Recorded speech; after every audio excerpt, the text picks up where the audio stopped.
Buat teman-temanku yang baru gabung, bisa cek di playlist untuk urutan videonya, dan bisa juga cek di playlist untuk judul barunya. Bab 413, Pertempuran Klan Makhluk Laut 4. Lansi hanya mengatakan kalimat seperti itu kepada semua orang, lalu dia menutup matanya dan duduk bersila di ruang kosong setelah sekejap tanpa mengganggu yang lain. Tangannya memegang dua batu roh kelas menengah. Dia mulai mengatur napasnya untuk mengembalikan kekuatan spiritual dengan kecepatan tercepat. Pada saat yang sama, orang-orang di platform batu, yang sudah siap untuk menyerang, juga melemparkan seni mistik mereka masing-masing untuk meluncurkan serangan kuat pada tirai cahaya perak yang baru saja muncul ini.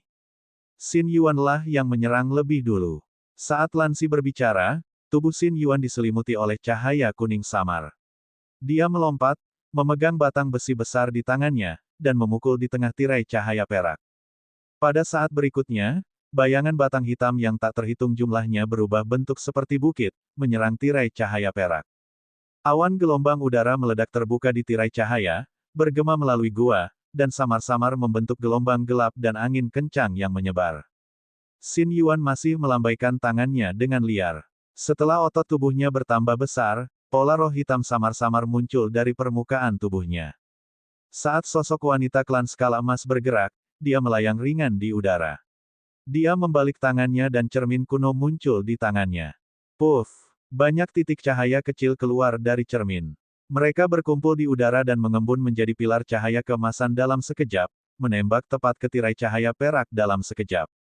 Di platform batu terdekat, wanita bernama Kingki mengeluarkan bendera dengan kabut hitam di atasnya.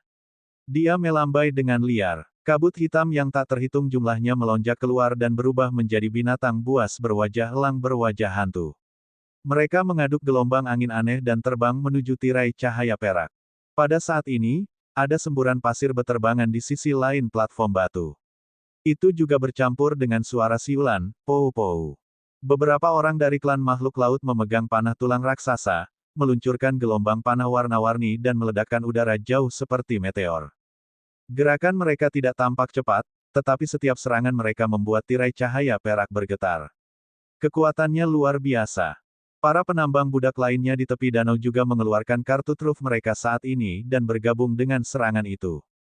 Meskipun serangan mereka jelas lebih lemah daripada Xin Yuan dan yang lainnya, mereka lebih banyak dalam hal jumlah.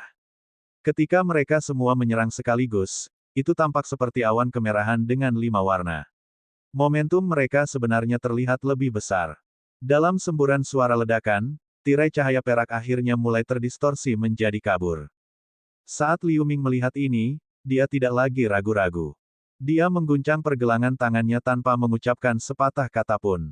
Segera, cahaya biru melintas di tangannya.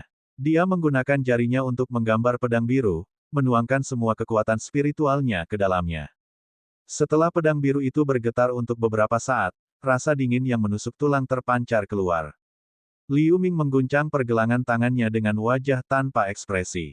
Segera, bayangan pedang padat yang tak terhitung jumlahnya ditransfigurasi. Saat dia mengendurkan kelima jarinya, semua bayangan pedang segera meledak, dan mereka bergabung menjadi satu di udara. Itu tumbuh luar biasa menjadi pedang cahaya biru dengan ukuran 3 hingga 400 meter. Peluit melengking. Setelah Liu Ming memberikan simbol pada pedang cahaya biru, dia berubah menjadi pelangi kristal yang menyapu ke depan. Setelah sekejap, pedang itu telah mengenai tirai cahaya yang agak terdistorsi. Boom, suara gemetar bumi. Tirai cahaya perak menjadi tidak stabil saat pedang cahaya raksasa menyerangnya. Liu Ming, yang berdiri di platform batu, menggerakkan lengannya dengan ekspresi kosong, lalu dia menunjuk ke udara dengan satu jari. Setelah pedang cahaya biru dipantulkan, pedang itu berputar di udara dan menyerang lagi. Setelah beberapa saat, tirai cahaya perak di danau akhirnya runtuh setelah suara renyah di bawah rentetan berbagai serangan. Sebelum Liu Ming dan yang lainnya merasa senang, banyak sutra merah terang muncul dari udara tipis di ruang di mana tirai cahaya perak runtuh. Mereka terjalin seperti organisme hidup dan membentuk dinding cahaya berdarah. Melihat ini, Liu Ming segera berhenti menyerang. Yang lain juga menghentikan tindakan mereka setelah mereka membeku sejenak. Tapi masih ada 2 orang yang ingin menyerang. Salah satu dari mereka hampir secara tidak sadar meluncurkan gelombang panah terang ke dinding cahaya berdarah, lalu orang lain menembakkan guntur area luas ke arahnya saat dia melambaikan tangannya. Adegan aneh muncul. Begitu serangan mencapai dinding berdarah, mereka pergi ke dinding dan menghilang setelah dua pou-pou. Lalu ada suara gemuruh besar dari dinding yang terang. Dua sinar cahaya berdarah ditembakkan dari dinding setelah kilatan, dan sinar cahaya itu mencapai dua orang dalam sekejap. Kedua penambang budak itu tampak terkejut. Salah satu dari mereka menjentikkan busur tulang di tangannya dan melemparkan lapisan tirai cahaya putih berdengung yang melindunginya di dalamnya.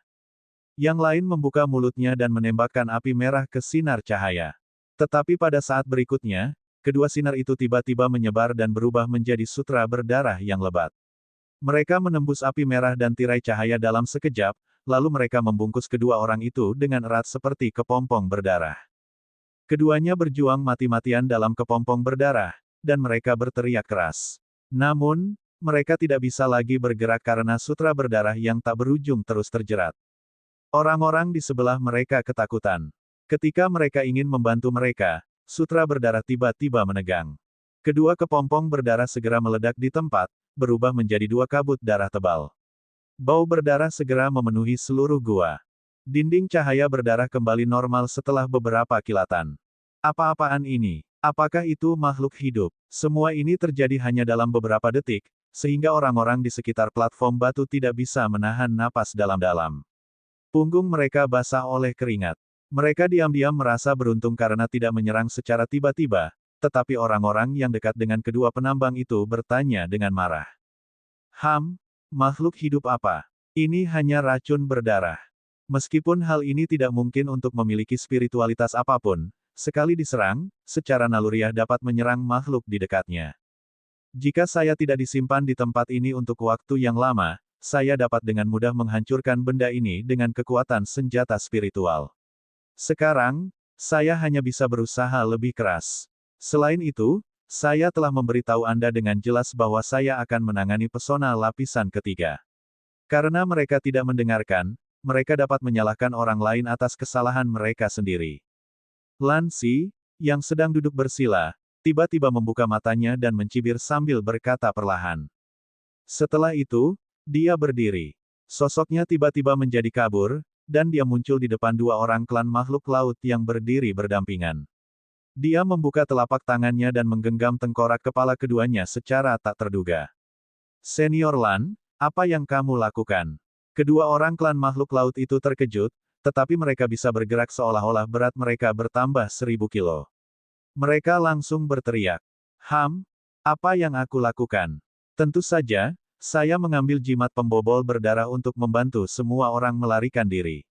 Petik 2. Apa? Bukankah kamu mengatakan? Sebelum keduanya berbicara, mata Lan Xi tampak kejam. Jari-jarinya meremas dengan kuat, dan di bawah kekuatan yang besar, kedua kepala itu tiba-tiba meledak. Ketika dua mayat tanpa kepala itu jatuh, tangan Lan Xi tiba-tiba berubah dengan cepat. Aliran darah esensi tiba-tiba keluar dari leher kedua mayat itu. Itu membentuk dua kelompok bola berdarah, lalu mereka melayang di udara. Mata Lan Xi berkilat biru. Dia menjentikkan tangannya dua kali di udara, dan bola berdarah itu berubah menjadi dua tanda berdarah yang tidak diketahui.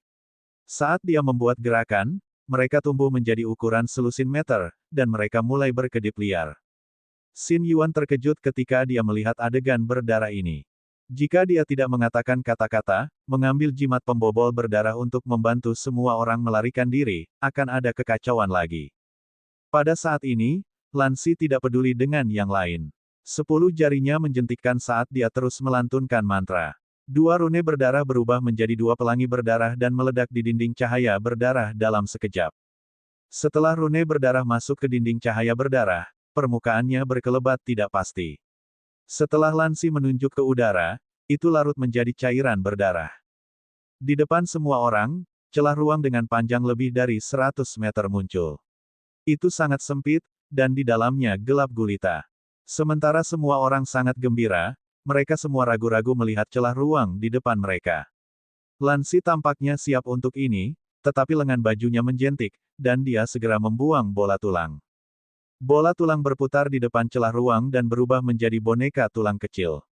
Itu terbang ke celah langsung dengan terhuyung-huyung. Kemudian Lan Si memberi isyarat dan menutup matanya sedikit. Pada saat itu, semua orang menatap wajah Lan Si dan berhenti mengedipkan mata. Lagi pula, apakah sisi lain di celah ruang itu aman, itu menentukan nasib semua orang yang hadir. Bagus, sisi lain sekarang aman. Tidak ada jejak binatang buas. Celah ini harus berlangsung sekitar 1 jam. Anda sekarang dapat mengambil domino dan cairan spiritual dari saya dan beristirahat, lalu kita bisa bergegas dan memasukinya. Lan Si menghapus gerakannya, membuka matanya dan berkata perlahan pada semua orang. Begitu kata-kata ini diucapkan, kerumunan secara alami sangat gembira. Lan Si berjalan perlahan ke pintu masuk dan duduk bersila lagi. Dia melambaikan lengan bajunya, dan tiba-tiba ada setumpuk tas kulit di depannya. Kali ini, semua orang berjalan dan mengambilnya tanpa Lan Si mendesak mereka. Setelah Liu Ming mengambil tas itu, dia memindainya dengan kesadarannya. Dia menemukan domino seperti yang sebelumnya dan sebotol cairan spiritual yang dimurnikan oleh darah binatang jahat itu. Dia kemudian menemukan ruang kosong dan duduk. Setelah setengah jam, ayo pergi. Lan Si tiba-tiba berdiri, mengeluarkan domino dan menggantungnya di pinggangnya. Dia kemudian berbalik, dan melintas ke dalam celah. Yang lain juga berdiri kaget, lalu mereka terbang ke celah. Bab 414, Pertempuran Klan Makhluk Laut 5. Sama seperti Liu Ming dan yang lainnya hendak memasuki jurang maut. Pertempuran antara Istana Kaisar Laut dan Klan Makhluk Laut masih berlangsung lancar. Mengaum, seekor binatang raksasa laut dalam dengan ukuran 100 meter diselimuti oleh kabut hitam yang keluar dari naga hitam besar di tirai tipis. Banyak pustula tiba-tiba muncul di bawah kulit, dan tubuhnya memar sampai mati. Naga hitam itu juga terkena lusinan sinar cahaya besar pada saat yang sama setelah raungan naga yang menyakitkan, dan itu berubah menjadi titik cahaya dan runtuh. Pada saat yang sama, di peron persegi di depan Istana Kaisar Laut, wajah lelaki tua bungkuk berambut putih itu memerah dengan darah, dia memuntahkan seteguk darah. Di belakangnya, beberapa penjaga klan Biskin, yang memegang bendera formasi hitam, juga tewas saat tubuh mereka meledak. Saat ini, barisan naga sejati 5 warna yang menyelimuti seluruh dunia bawah laut hanya memiliki satu naga hijau yang berkeliaran. Itu hanya menyemburkan awan gas hijau untuk memperkuat pertahanan, itu tidak lagi keluar untuk bertarung dengan musuh. Namun meski begitu, tirai cahaya 5 warna asli dengan kekuatan pertahanan yang luar biasa hanya memiliki lapisan aura hijau pucat yang samar. Setelah meluncurkan beberapa gelombang serangan yang membuat mereka kehilangan 2 kapal raksasa dan lebih dari 10 monster laut raksasa, pasukan klan makhluk laut akhirnya selangkah lagi untuk memecahkan tirai cahaya 5 warna. Seluruh dunia bawah laut segera dalam bahaya. Saat ini, di permukaan laut yang jauh dari dunia bawah laut, pakaian hijau Ye Tianmei berkibar tertiup angin, dan sekarang dia menginjak pedang raksasa perak, melayang dengan tenang di langit lebih dari 1000 meter. Dia melihat ke arah cahaya biru yang tiba-tiba berbalik belum lama ini, dan sedikit mengernyit. Dia sepertinya sedang memikirkan sesuatu. Matanya berkedip saat dia membuat gerakan. Pedang raksasa perak di bawah kakinya segera berubah menjadi pelangi kristal dan berlari ke arah dia datang. Setengah jam kemudian, wanita itu muncul di karang berukuran beberapa puluh meter.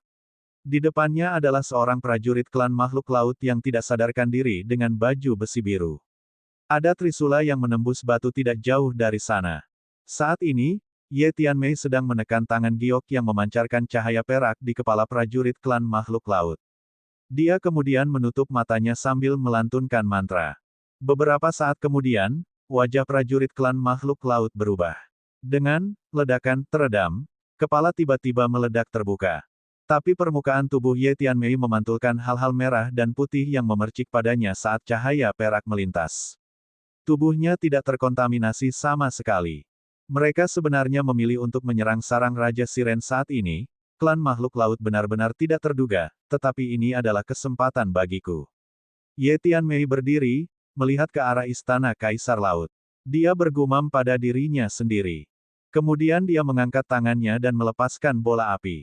Segera, armor biru si creature klan yang dibakar berubah menjadi abu.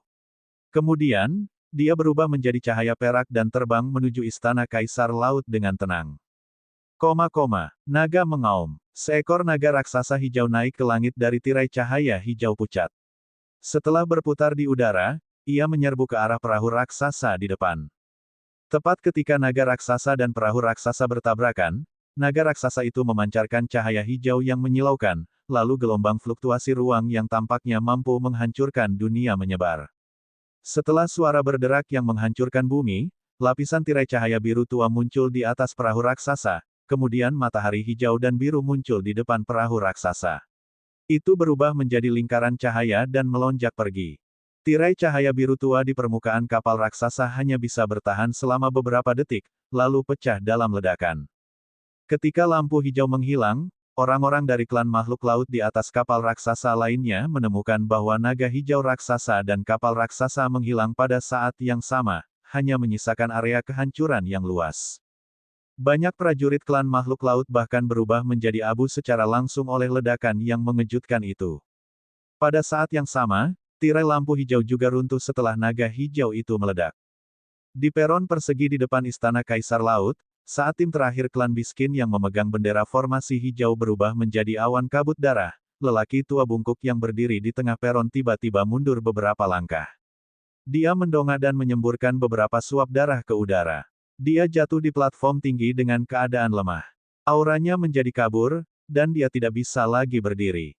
Dengan kehancuran total dari susunan naga sejati 5 warna yang menyelimuti seluruh dunia bawah laut segera terekspos di depan pasukan klan makhluk laut. Prajurit klan Biskin telah mundur di belakang bangunan bawah air di bawah komando beberapa anggota klan Biskin peringkat tinggi. Mereka menggunakan tirai cahaya pesona pada bangunan sebagai penutup untuk terus meluncurkan serangan ke klan makhluk laut. Melihat pemandangan ini, lelaki tua dengan mahkota emas di perahu raksasa di belakang klan makhluk laut memulai serangan gelombang kedua untuk menghancurkan semua bangunan dan pesona di lapisan luar dunia bawah laut. Tiba-tiba, monster laut besar seperti pulau dan perahu raksasa yang tersisa menyerang dengan seni mistik padat dengan warna berbeda. Mereka mulai berbaris menuju pusat dunia bawah laut. Dalam teriakan prajurit klan makhluk laut yang tak terhitung jumlahnya, momentum klan makhluk laut telah meningkat beberapa kali sekaligus. Mereka dengan mudah menembus beberapa lapisan pertahanan klan Biskin. Di sisi pasukan Raja Sirene, pasukan elit yang siap berangkat akhirnya dikirim. Di bawah kepemimpinan beberapa kereta perunggu besar, ada banyak boneka seperti binatang yang menggeram di belakang. Mereka segera menghadapi monster laut besar dan perahu raksasa. Tetapi pada suatu waktu, kedua belah pihak meluncurkan sinar cahaya dengan warna dan panah yang berbeda satu sama lain. Langit itu penuh warna, itu bahkan memancarkan gelombang suara yang menggetarkan. Suara pertempuran tidak ada habisnya. Untuk sementara waktu, perahu raksasa klan makhluk laut dilanggar oleh klan Biskin. Kemudian anakonda yang tak terhitung jumlahnya dan boneka seperti binatang segera berkerumun untuk bertarung dengan tentara klan makhluk laut. Kemudian, sebagian besar anakonda dengan mudah dihancurkan oleh monster laut besar, dan gigitan besar dapat segera menyebabkan korban yang besar. Kemudian, ratusan boneka seperti binatang merobek selusin tentara klan makhluk laut menjadi berkeping-keping. Di sisi lain, boneka seperti binatang raksasa muncul di tepi perahu klan makhluk laut dengan gerakan yang sangat lincah. Setelah mengayunkan telapak tangan raksasanya, ia membunuh puluhan tentara elit klan makhluk laut dalam satu napas. Tapi kemudian boneka raksasa itu sedang difokuskan oleh tentara klan makhluk laut di kapal-kapal raksasa di dekatnya, dan boneka itu dihancurkan menjadi tumpukan sampah. Tidak jauh dari sana, lusinan tentara klan makhluk laut yang berdiri di atas monster laut besar itu hanya memiliki 7 hingga 8 dari mereka yang tersisa setelah diserang oleh beberapa tentara klan Biskin berpangkat tinggi di belakang gedung. Pada saat ini, ketika monster laut besar mengaum dengan marah, itu membuka mulutnya yang besar, dan kekuatan mengisap yang kuat dihasilkan. Prajurit klan makhluk laut yang bersembunyi di balik bangunan tersedot keluar. Beberapa prajurit klan Biskin bahkan memotong prajurit klan makhluk laut menjadi berkeping-keping ketika monster laut itu mendekati gedung. Prajurit klan Biskin yang tersisa ditelan langsung ke mulut binatang itu. Saat lengan monster raksasa itu berayun, tirai tipis di kedua bangunan itu terbuka seperti tahu. Di bawah serangan sengit dari jumlah absolut pasukan klan makhluk laut, kereta perunggu dan boneka seperti binatang di sisi Raja Sirene menderita banyak korban dalam sekejap mata. Hanya beberapa dari mereka yang tersisa. Sisi klan makhluk laut juga menderita banyak korban di bawah kemenangan, tetapi dengan penghancuran pesona yang terhubung ke bagian luar gedung, lingkaran yang mengelilingi terus menyusut. Hampir 50% dari pesona dihancurkan dalam sekejap mata. Pada saat ini, lelaki tua dengan mahkota emas yang mengamati di kejauhan, dan 6 sosok kuat di belakangnya, masih belum bergerak seolah-olah mereka sedang menunggu sesuatu. Pada saat ini, suara seruling yang jernih terdengar. Gelombang anakonda bertanduk tunggal lainnya yang awalnya mengelilingi istana bawah laut naik satu demi satu. Mereka menari sambil berputar-putar, bergegas menuju kapal raksasa klan makhluk laut dan monster seperti air pasang. Mereka langsung menutupi setengah dari pasukan klan makhluk laut. Prajurit klan makhluk laut di kapal raksasa dan monster raksasa menghindar dengan liar, tetapi di bawah serangan intensif anakonda bertanduk tunggal, mereka masih menderita banyak korban. Mereka yang terkena racun anakonda langsung membusuk dan mati. Di bawah kepemimpinan beberapa prajurit berpangkat tinggi, para prajurit klan makhluk laut juga melawan. Segera, bayangan pedang yang tak terhitung jumlahnya datang dari perahu raksasa, dan anakonda yang tak terhitung jumlahnya dipotong-potong. Sepertinya kita akan kalah. Jika tentara anakonda dihancurkan, maka masalah kita akan sangat besar. Saya ingin tahu apakah King Qin telah menghubungi Sir Siren King. Di aula bangunan, wajah dengan rambut hitam tebal pria klan miskin berbicara kepada seorang pria tua berambut putih dengan kekhawatiran.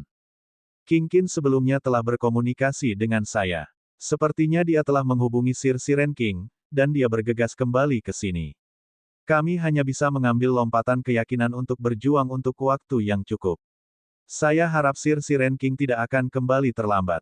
Orang tua klan miskin ragu-ragu sejenak, lalu dia berkata dengan suara tajam saat matanya berkilat. Dalam hal ini, sepertinya aku hanya bisa memanggil beberapa orang itu bersama-sama. Kalau tidak, kita tidak bisa bertahan hanya dengan beberapa dari kita. Pria pendek miskin klan lainnya menyarankan dengan wajah muram. Dua lainnya terkejut, tetapi mereka mengangguk diam-diam setelah saling bertukar pandang. Tidak butuh waktu lama bagi anakonda untuk dibunuh, dan sebagian besar boneka seperti binatang hanya tersisa setengahnya. Di tanah di belakang istana Kaisar Laut, raungan yang menggetarkan terdengar tiba-tiba. Akibatnya, 7 atau 8 makhluk raksasa seperti gunung muncul dari bawah tanah dan dengan cepat terbang ke udara dan menyerang pasukan klan makhluk laut. Ada 8 monster raksasa dengan tinggi 3 hingga 4.000 meter. Mereka berwarna biru, memiliki tanduk yang aneh, kepala naga dan tubuh kuda, tampak seperti Kirin satu. Masing-masing dari mereka memancarkan aura mengejutkan dari periode kristalisasi tahap selanjutnya. Di tanah tidak jauh di belakang monster besar ini, susunan rune perak pucat muncul tanpa suara. 3 anggota klan miskin periode kristalisasi, yang sebelumnya telah mendiskusikan berbagai hal di aula, duduk di rune area ini. Bab 415, Pertempuran Klan Makhluk Laut 6. Kali ini, beberapa prajurit klan makhluk laut yang agresif secara alami mengarahkan serangan mereka ke monster raksasa ini. Namun, ketika mereka menemukan bahwa serangan biasa tidak berpengaruh pada monster raksasa seperti Kirin ini, monster raksasa ini bergegas ke garis depan pasukan klan makhluk laut sambil menahan berbagai serangan. Tiba-tiba, sebuah perahu raksasa dikelilingi oleh beberapa monster raksasa dan tertabrak oleh mereka. Saat tirai cahaya biru ditembus dengan suara gemuruh, perahu itu terkoyak. Ratusan tentara klan makhluk laut bahkan tersedot ke dalam perut monster raksasa. Adegan ini membuat pria tua bermahkota emas itu mau tak mau berubah sedikit. Dia melambaikan tangannya, dan sekelompok pembangkit tenaga listrik periode kristalisasi dengan berbagai warna sisik segera berdiri. Mereka melayang ke langit dan menyerang monster raksasa dengan kecepatan ekstrim. Di terowongan sedingin es di bawah laut, Chili berdiri cemberut di depan pesona tirai cahaya putih, sementara Jialan berdiri tanpa ekspresi tidak jauh di belakangnya, mengawasi gerakan Chili dengan tenang. Pada paruh pertama jam, Chili diblokir oleh pesona yang muncul tiba-tiba. Dia menggunakan semua kemampuannya saat dia cemas. Namun, terlepas dari berbagai mantra, jimat, dan senjata magis, mereka hanya bisa meninggalkan beberapa tanda samar di tirai cahaya dingin yang aneh ini. Mereka tidak pernah bisa benar-benar merusaknya. Setelah wajah Chili menjadi tidak pasti, dia tiba-tiba menggigit gigi peraknya, membuka mulutnya, dan menembakkan bola cahaya hitam dengan cahaya lembut. Itu adalah nyala semangat sejati yang dia sempurnakan selama bertahun-tahun. Dia membentuk gerakan di tangannya, dan saat dia melantunkan, bola cahaya tiba-tiba berubah menjadi sinar api hitam yang melonjak di tirai cahaya yang sedingin es. Tirai cahaya putih segera ditutupi oleh lautan api hitam selusin 10 meter. Pada saat yang sama, gelombang panas yang menyesakkan menyebar. Melihat ini, wajah Jialan sedikit berubah, dan dia melangkah mundur tanpa sadar.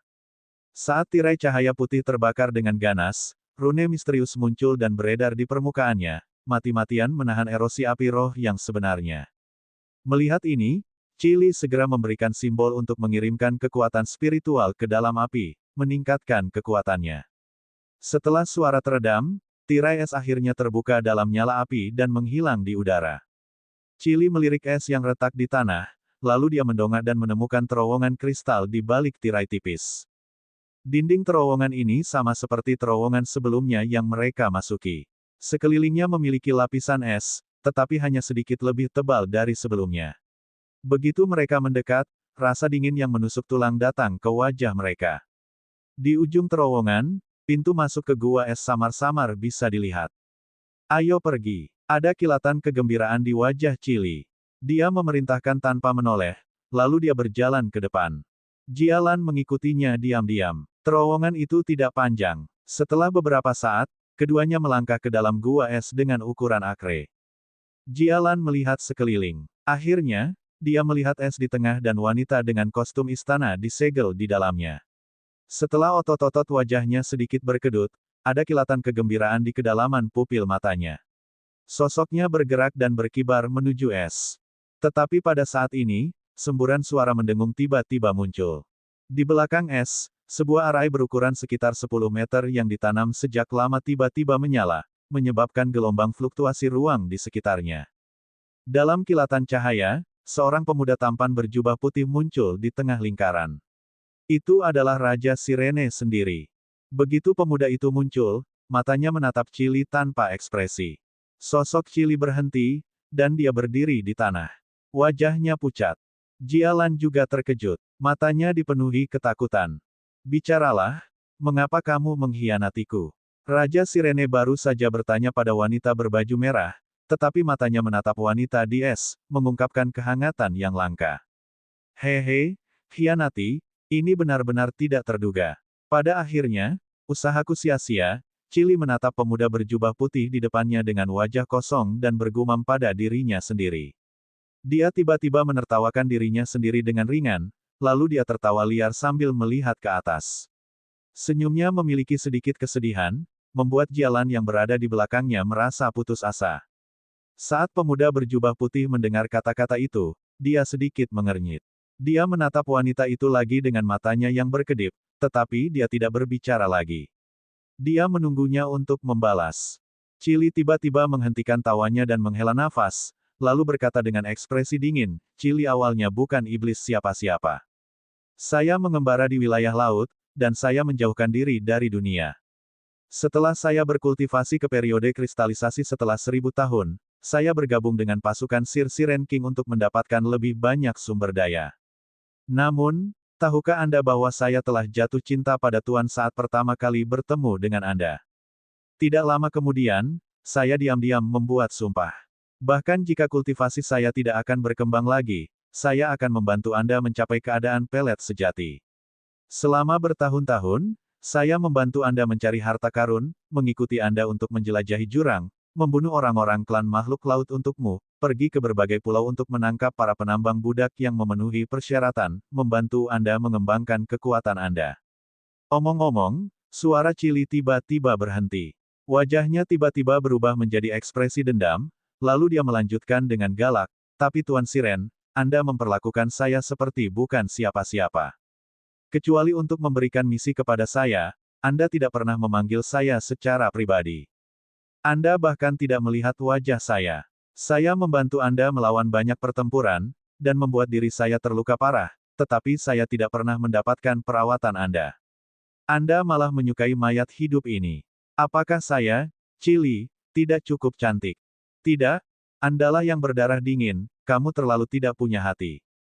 Meskipun aku tidak tahu siapa wanita ini, aku jelas lebih kuat darinya bagaimanapun caranya. Tuan bahkan ingin menemukan seorang wanita dengan penampilan yang mirip untuk menjadi pasangan kultivasi ganda Anda. Ketika kamu melakukan ini, apakah kamu pernah mempertimbangkan perasaanku? Saya tidak percaya bahwa Anda tidak dapat merasakan cinta sejati saya untuk Anda selama bertahun-tahun. Apa yang bisa wanita ini berikan kepada Anda? Dia hanyalah mayat hidup di dalam es. Cukup, Anda tidak diizinkan untuk menghinanya. Saat Raja Sirene mendengar kata-kata itu, wajahnya tiba-tiba menjadi muram. Dia hanya melambaikan satu tangannya, lalu angin iblis biru keluar. Sebuah kekuatan tak terlihat tiba-tiba menekan wanita ini. Kekuatan itu mengangkatnya dan membantingnya dengan keras ke tanah seperti karung pasir, membuatnya menyemburkan seteguk darah secara langsung.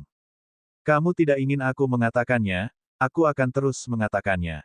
Setelah Chili jatuh ke tanah dan gemetar, dia memanjat perlahan dari tanah, menunjuk ke es, dan berkata dengan fanatik. Saya tahu bahwa nama asli orang beku ini adalah Jinling. Bentuk aslinya sebenarnya adalah naga kristal emas dari Laut Biru, dan dia dilahirkan dengan roh murni. Selama saya meminjam fisik sucubus Jialan untuk melahap jiwanya sehingga saya bisa menempati tubuhnya. Ketika saya menjadi Jinling kedua, haha. Baiklah, jadi kamu datang ke sini dengan rencana seperti itu. Karena ini masalahnya, saya tidak punya apa-apa untuk dikatakan kepada Anda. Petik 2. Ketika Siren King mendengar ini, pupil matanya langsung menjadi dingin.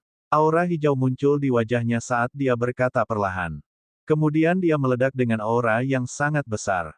Lingkaran gelombang udara melonjak ke sekeliling seperti badai.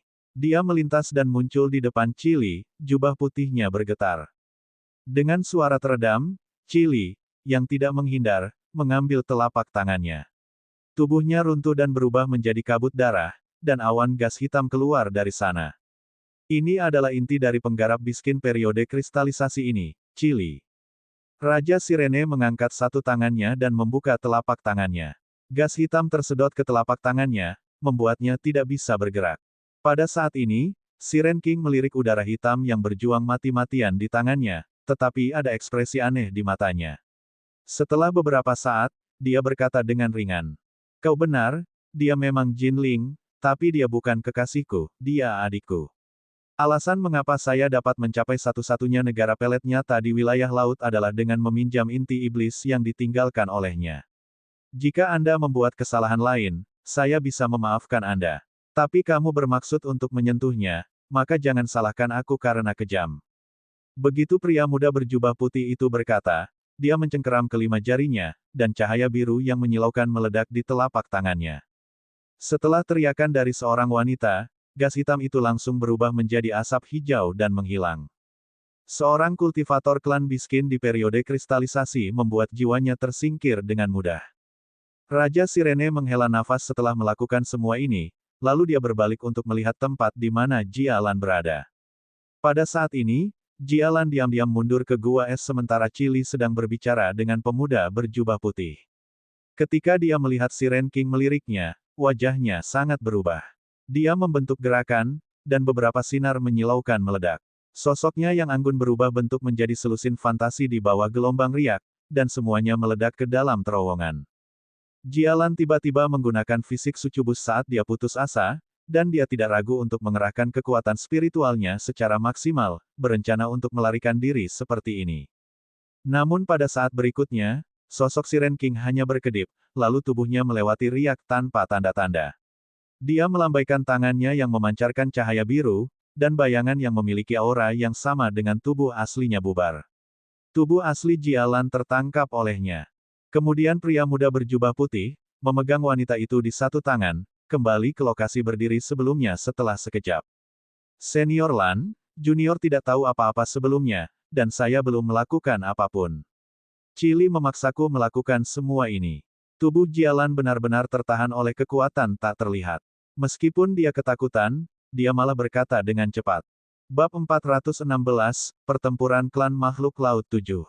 Karena Ye Tianmei, orang yang paling cocok, melarikan diri, maka aku hanya bisa meminjam tubuhmu. Raja Sirene melirik Jialan di tangannya. Wajahnya berkata dengan ekspresi kosong tidak peduli apa yang dia katakan. Kemudian dia membuka mulutnya dan menyemburkan cahaya biru ke wajah pucat dan cantik wanita di tangannya. Jialan Tan membuka mulutnya, tetapi dia sudah pingsan dalam keadaan koma sebelum dia bisa mengatakan apapun yang dia inginkan.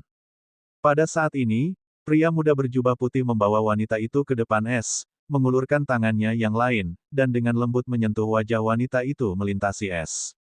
Gesturnya sangat lembut seolah-olah dia takut membangunkannya. Dia berkata dengan suara lembut pada saat yang sama. Kakak Ling, maaf membuatmu menunggu begitu lama. Segera, kita harus bisa bertemu lagi. Petik 2. Saat dia berbicara, matanya berkedip. Telapak tangannya bersinar terang, memancarkan lingkaran riak biru muda. Adegan luar biasa muncul. Es mencair pada tingkat yang terlihat oleh mata di bawah riak biru. Dan pada saat ini, pemuda berjubah putih, yang tenang dan nyaman, secara bertahap berkeringat di dahinya. 15 menit telah berlalu. Di depan pria muda berjubah putih, dua wanita berbaring. Itu adalah wanita sebelumnya dalam kostum istana yang membeku di es dan Jialan. Dan di bawah kedua wanita itu, ada lingkaran sihir kecil yang memancarkan tenda perak. Pria muda berjubah putih itu menggoyangkan lengan bajunya, dan mengeluarkan gulungan lukisan dengan cahaya perak redup. Dia melemparkan gulungan itu ke wanita kostum istana, lalu gulungan itu melayang di atas wanita itu dan terbuka seperti air terjun. Itu mengungkapkan gambar potret yang persis sama dengan wanita di bawah ini, tetapi menjadi semakin kabur saat ini. Pria muda itu mengangkat satu tangan dan menunjuk ke gulungan itu, dan dia mulai melantunkan mantra. Gulungan itu bersinar dalam cahaya perak yang besar. Setelah itu, meledak di udara, dan awan gas hitam yang lemah keluar darinya. Gas hitam melintas ke wanita kostum istana. Pada saat ini, liontin batu giok yang tergantung di pinggangnya tiba-tiba berdengung dengan sendirinya. Saat si Ren King melihat ini, kulitnya langsung berubah. Dia mengambil liontin giok di tangannya. Akibatnya, ada suara cemas setelah cahaya putih memancar dari liontin giok. Tuan Raja Sirene, senang Anda kembali. Klan makhluk laut memiliki. Sebelum kalimat itu selesai, pemuda berjubah putih menghancurkan liontin giok dengan wajah kosong. Kemudian, sosok pemuda itu berhenti sejenak, dan 10 jarinya menjentikkan rune ke barisan di bawah wanita itu saat dia melantunkan. Setelah arai berdengung, cahaya perak besar dilepaskan, membungkus wanita kostum istana di dalamnya. Pada saat ini, pemuda berjubah putih itu berkata, "Angkat." Wanita istana kostum memancarkan cahaya keemasan, awan gas hitam yang lebih besar dari sebelumnya naik dari dahinya perlahan. Gas hitam itu berkedip-kedip, dan auranya sangat lemah. Pria muda berjubah putih itu tampak bermartabat.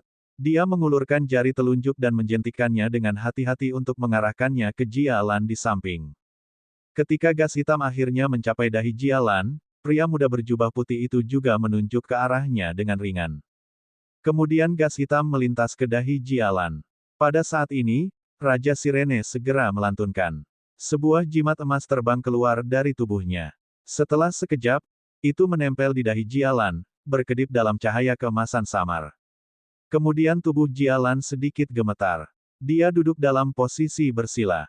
Pada saat yang sama, pola roh emas yang tidak diketahui muncul dan menyebar ke seluruh tubuhnya. Pria muda berjubah putih membanting kesusunan perak dengan satu telapak tangan. Puff! Arai perak segera mengeluarkan suara yang jernih, dan kemudian sutra cahaya perak padat diluncurkan darinya.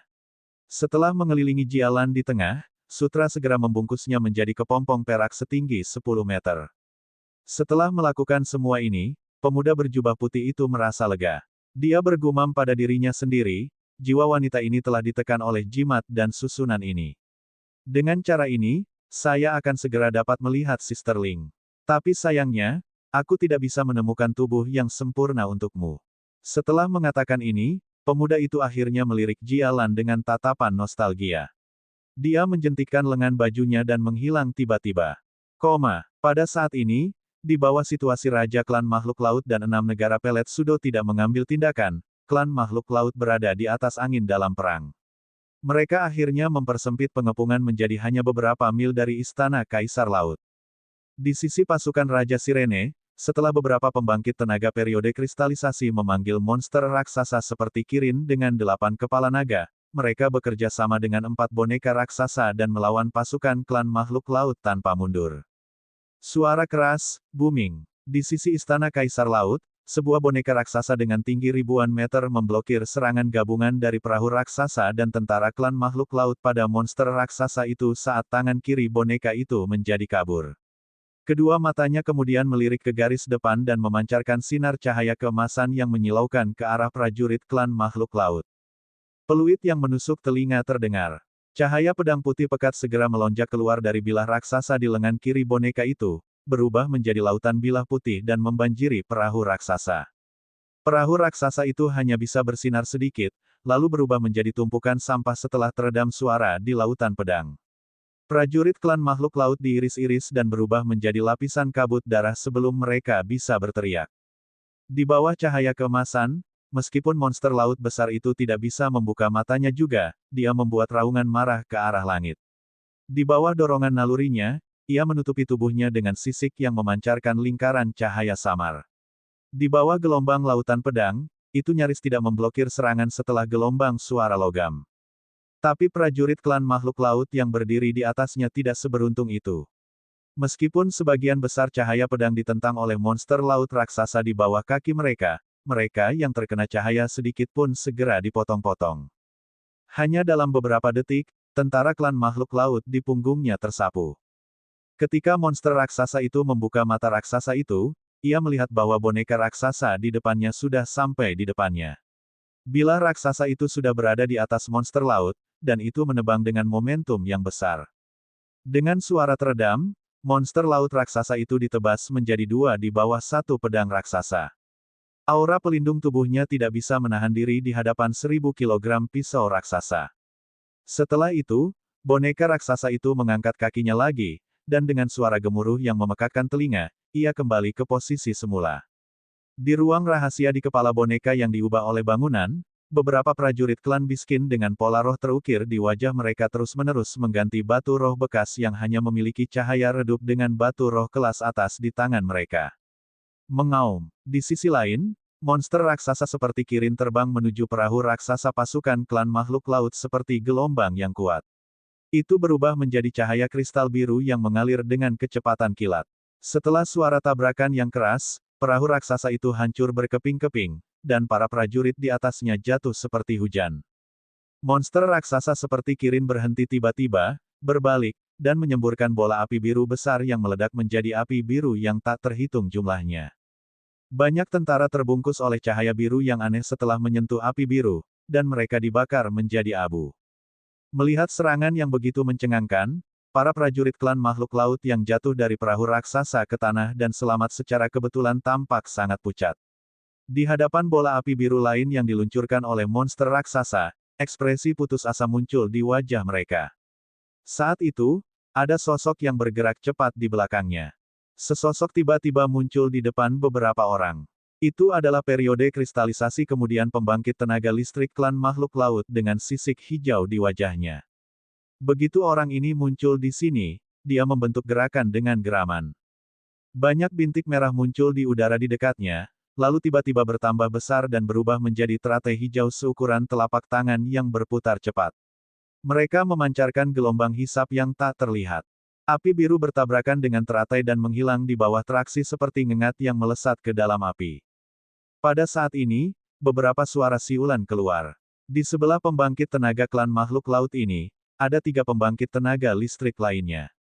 Keempat orang ini hanya saling memandang, dan kemudian mereka menyebar diam-diam. Mereka mengepung monster raksasa dari jauh, dan mereka meluncurkan gelombang serangan dari senjata spiritual di tangan mereka. Namun, di bawah pertahanan monster raksasa yang luar biasa, dia tidak bisa terluka sama sekali. Monster raksasa seperti Kirin itu sangat marah ketika melihat ini. Matanya menunjukkan niat membunuh, lalu menginjak tanah dan menerkam salah satu pembangkit tenaga listrik. Pembangkit tenaga listrik tampaknya telah diharapkan. Sosoknya menghindari serangan monster raksasa hanya dengan mengaburkan sosoknya. Sementara 3 pembangkit tenaga listrik lainnya memanfaatkan kesempatan ini untuk meluncurkan jimat hijau dari lengan baju mereka. Jimat meledak ketika mereka mendekati monster raksasa seperti Kirin. 3 badai berkabut hijau terbentuk dalam sekejap dan berputar di sekitar monster raksasa seperti Kirin dengan cepat, membentuk kekuatan kuat yang tak terlihat dari udara tipis. Itu menjebak monster raksasa di dalamnya dengan erat, dan terus mendorong monster raksasa itu ke tengah. Monster raksasa mirip Kirin itu sama sekali tidak panik menghadapi serangan ini. Sebaliknya, sisik di punggungnya bersinar dalam cahaya yang menyilaukan, mengubah bayangan cahaya biru yang menutupi tubuhnya. Begitu dua kekuatan yang berlawanan bertabrakan, suara gemuruh tiba-tiba keluar. Lampu biru dan hijau saling bersilangan. Badai itu sebenarnya diblokir di luar oleh monster besar itu tidak bisa mendekat sama sekali. Bab 417, Pertempuran Klan Makhluk Laut 8. Pembangkit kekuatan periode kristalisasi klan makhluk laut sebelumnya mendengus ketika dia melihat ini. Saat dia menggosok tangannya, bintik-bintik lampu hijau yang tak terhitung jumlahnya muncul. Setelah diaktifkan oleh simbol, titik cahaya berubah menjadi teratai hijau seukuran kepalan tangan, menyerang monster raksasa seperti Kirin yang terperangkap. Saat badai dan lotus bertabrakan, momentumnya sangat mengejutkan. Setelah ledakan yang menusuk telinga, cahaya hijau menyilaukan menutupi hampir seluruh tubuh monster raksasa itu. Tubuh monster itu memiliki cahaya biru yang berkedip-kedip. Saat berputar secara fanatik, itu masih memblokir semua serangan. Namun, tubuh birunya menjadi lebih transparan. Sisi lain, 8 pusat kekuatan periode kristalisasi lainnya tampaknya menyalurkan susunan cahaya perak untuk menjebak dua monster raksasa seperti Kirin di tengah. Dua monster raksasa seperti Kirin tidak bisa keluar dari tirai cahaya perak untuk sementara waktu. Di tanah sekitarnya, mayat dan darah prajurit klan makhluk laut dan monster raksasa terciprat kemana-mana, merendam pasir di bawah. Di samping beberapa kapal raksasa tidak jauh, di atas formasi raksasa ratusan prajurit klan makhluk laut, angin iblis ungu tiba-tiba melonjak keluar. Lampu kristal ungu yang tak terhitung jumlahnya muncul dari angin, dan mereka dengan cepat berkumpul bersama.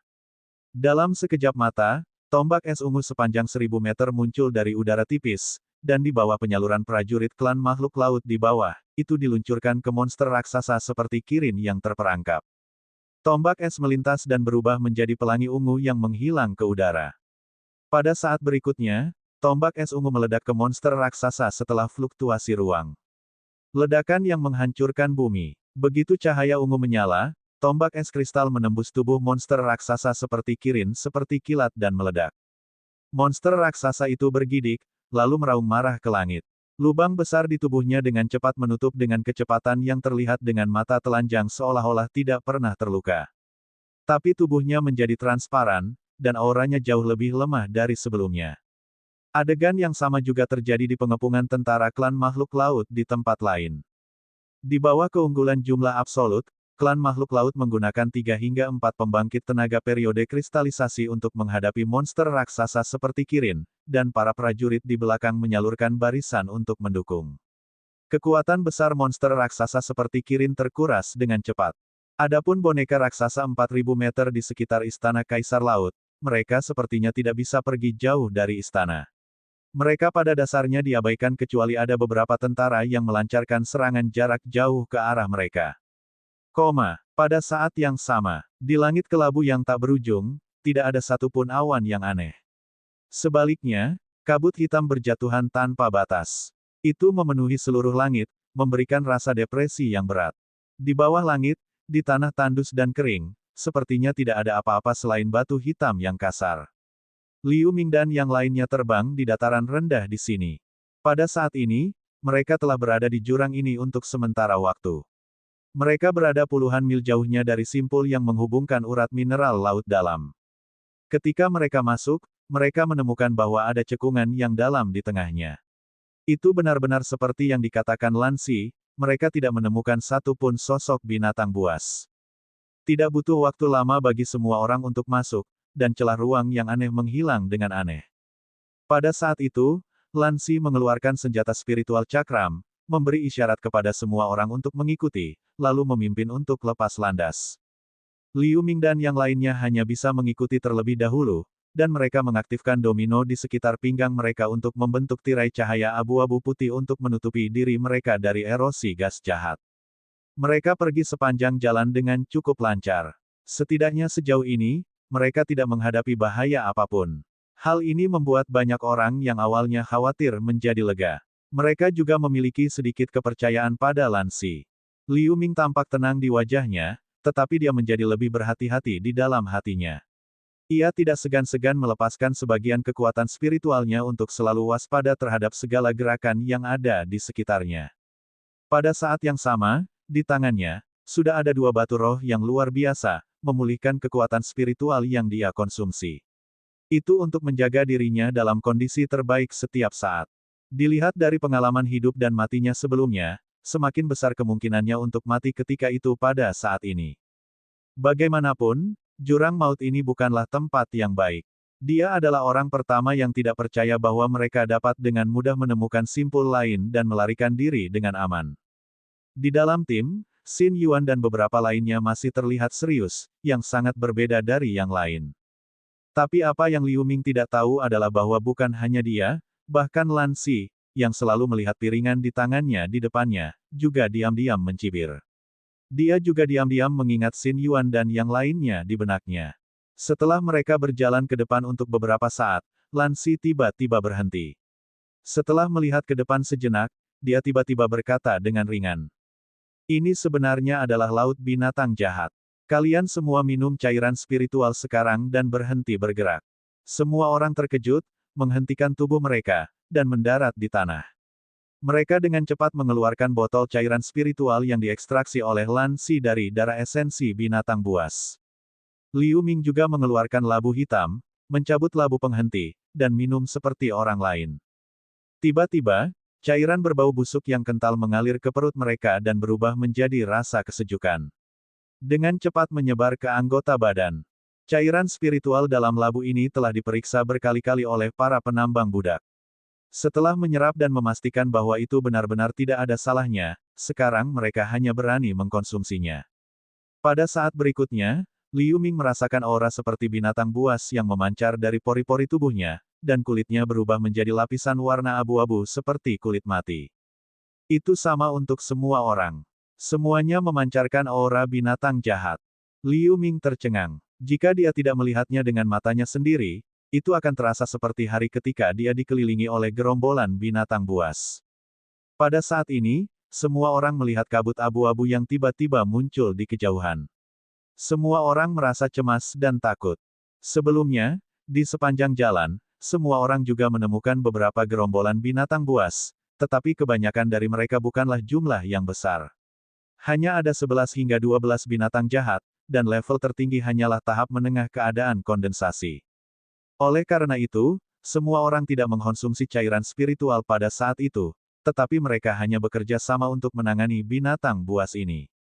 Lagi pula, meskipun cairan spiritual ini bisa meniru nafas binatang jahat dan melindungi mereka dari serangan, itu tidak bisa bertahan lama, dan jumlahnya terbatas. Karena itu, mereka perlu menyelamatkannya. Tapi lautan binatang jahat di depannya adalah konsep yang sama sekali berbeda dari gerombolan binatang buas. Setidaknya ada lebih dari 1000 binatang jahat.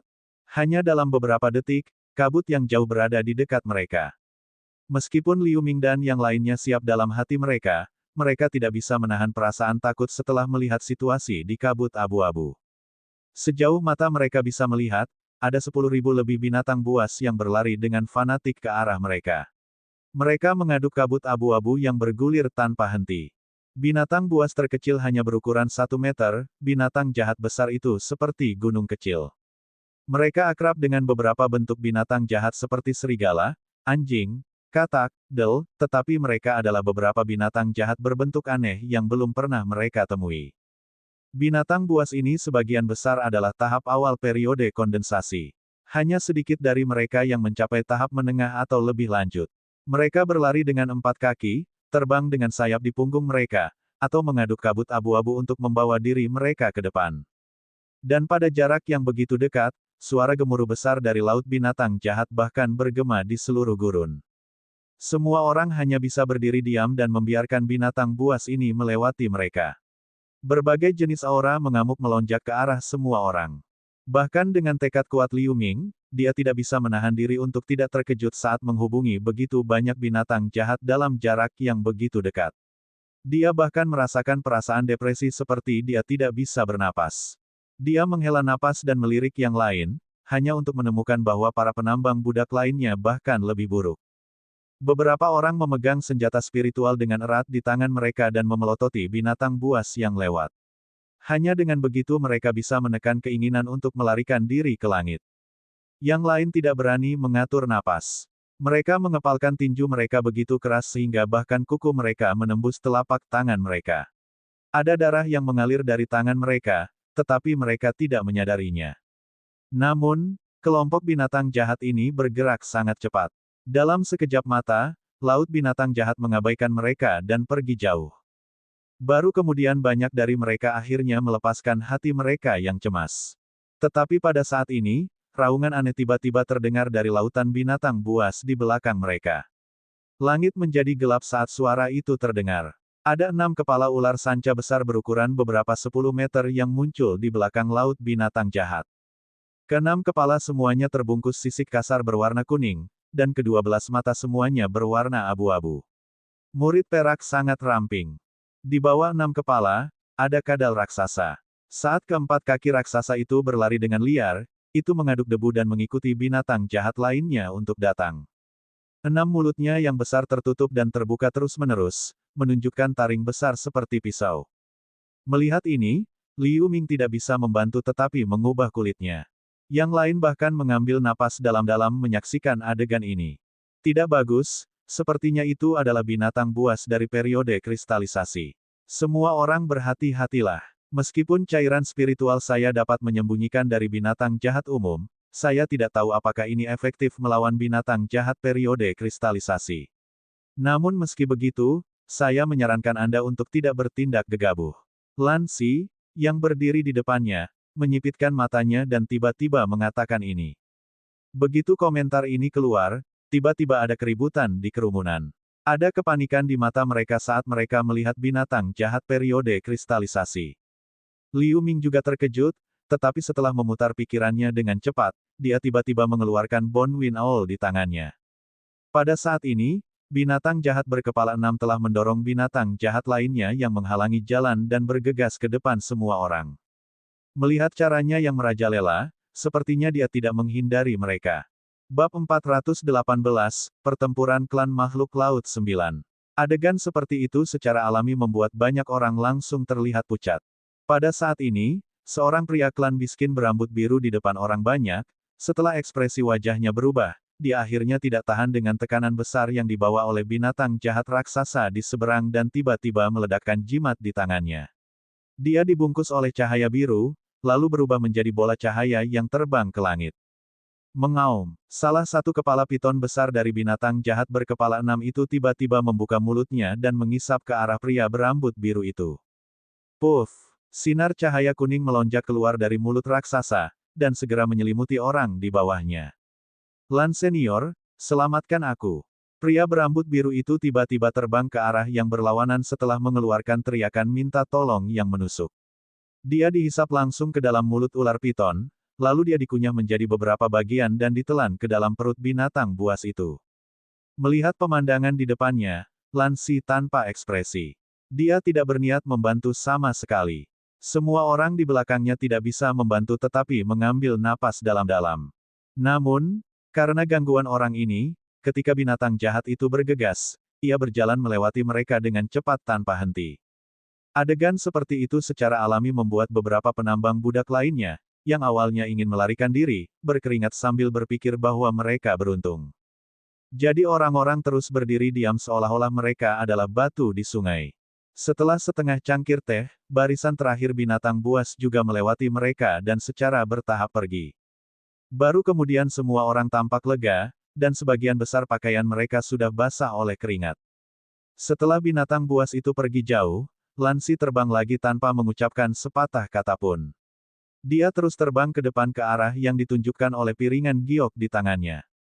Setelah orang-orang saling memandang untuk sementara waktu, mereka hanya bisa lepas landas secara berurutan dan mengikuti di belakang Lan Xi. Pada saat ini, Liu Ming menarik napas. Bone Wind Owl yang dia pegang erat-erat tiba-tiba menghilang dalam sekejap.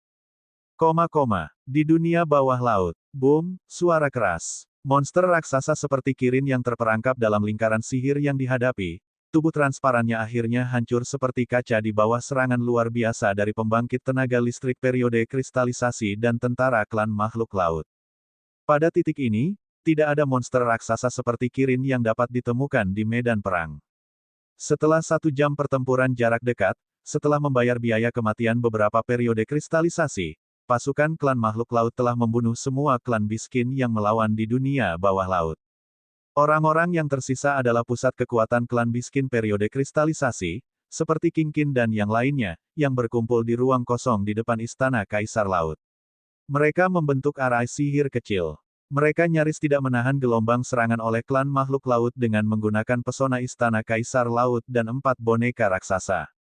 Untungnya, meskipun serangan klan makhluk laut sangat cepat dan ganas, mereka juga kehilangan beberapa pembangkit tenaga dari periode kristalisasi, dan yang lainnya telah menghabiskan sebagian besar kekuatan spiritual mereka. Mereka tidak bisa menembus pertahanan pembangkit tenaga listrik klan miskin untuk sementara waktu. Zhen Tian, Meng Zuo, kalian berdua pergi dan hancurkan istana Kaisar Laut. Di kapal raksasa di belakang pasukan klan makhluk laut, lelaki tua keluarga kerajaan wilayah laut dengan mahkota emas akhirnya sedikit tidak sabar. Kemudian, dia berkata dengan wajah muram. Ya yang mulia, sosok di belakang lelaki tua itu melintas.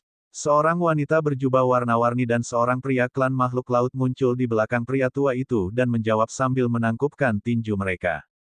Itu adalah 2 master aula negara pelet Sudo yang terkenal dari keluarga kerajaan wilayah laut. Sebelumnya, lelaki tua bermahkota emas itu tidak membiarkan mereka pergi karena dia ingin ke-6 penguasa aula menjadi yang terbaik sehingga mereka bisa melakukan pertempuran terakhir dengan Raja Siren. Namun, tepat ketika 2 aula dari klan makhluk laut hendak terbang keluar dari kapal raksasa, sesosok muncul di gerbang istana Kaisar Laut. Seorang pria muda berjubah putih muncul diam-diam. Raja Sirene, pria tua dengan mahkota emas berseru ketika dia melihat pria muda itu. King dan yang lainnya terkejut dan senang ketika mereka berbalik dan melihat Raja Sirene. Kalian semua telah melakukannya dengan baik. Anda dapat menyerahkan sisanya kepada saya sekarang. Petik 2. Wajah Raja Sirene sedikit pucat. Setelah hanya mengucapkan kalimat, sosoknya kabur dan menghilang. Saat berikutnya, langit di atas istana Kaisar Laut berfluktuasi bersama. Pria muda berjubah putih muncul di sana seperti hantu.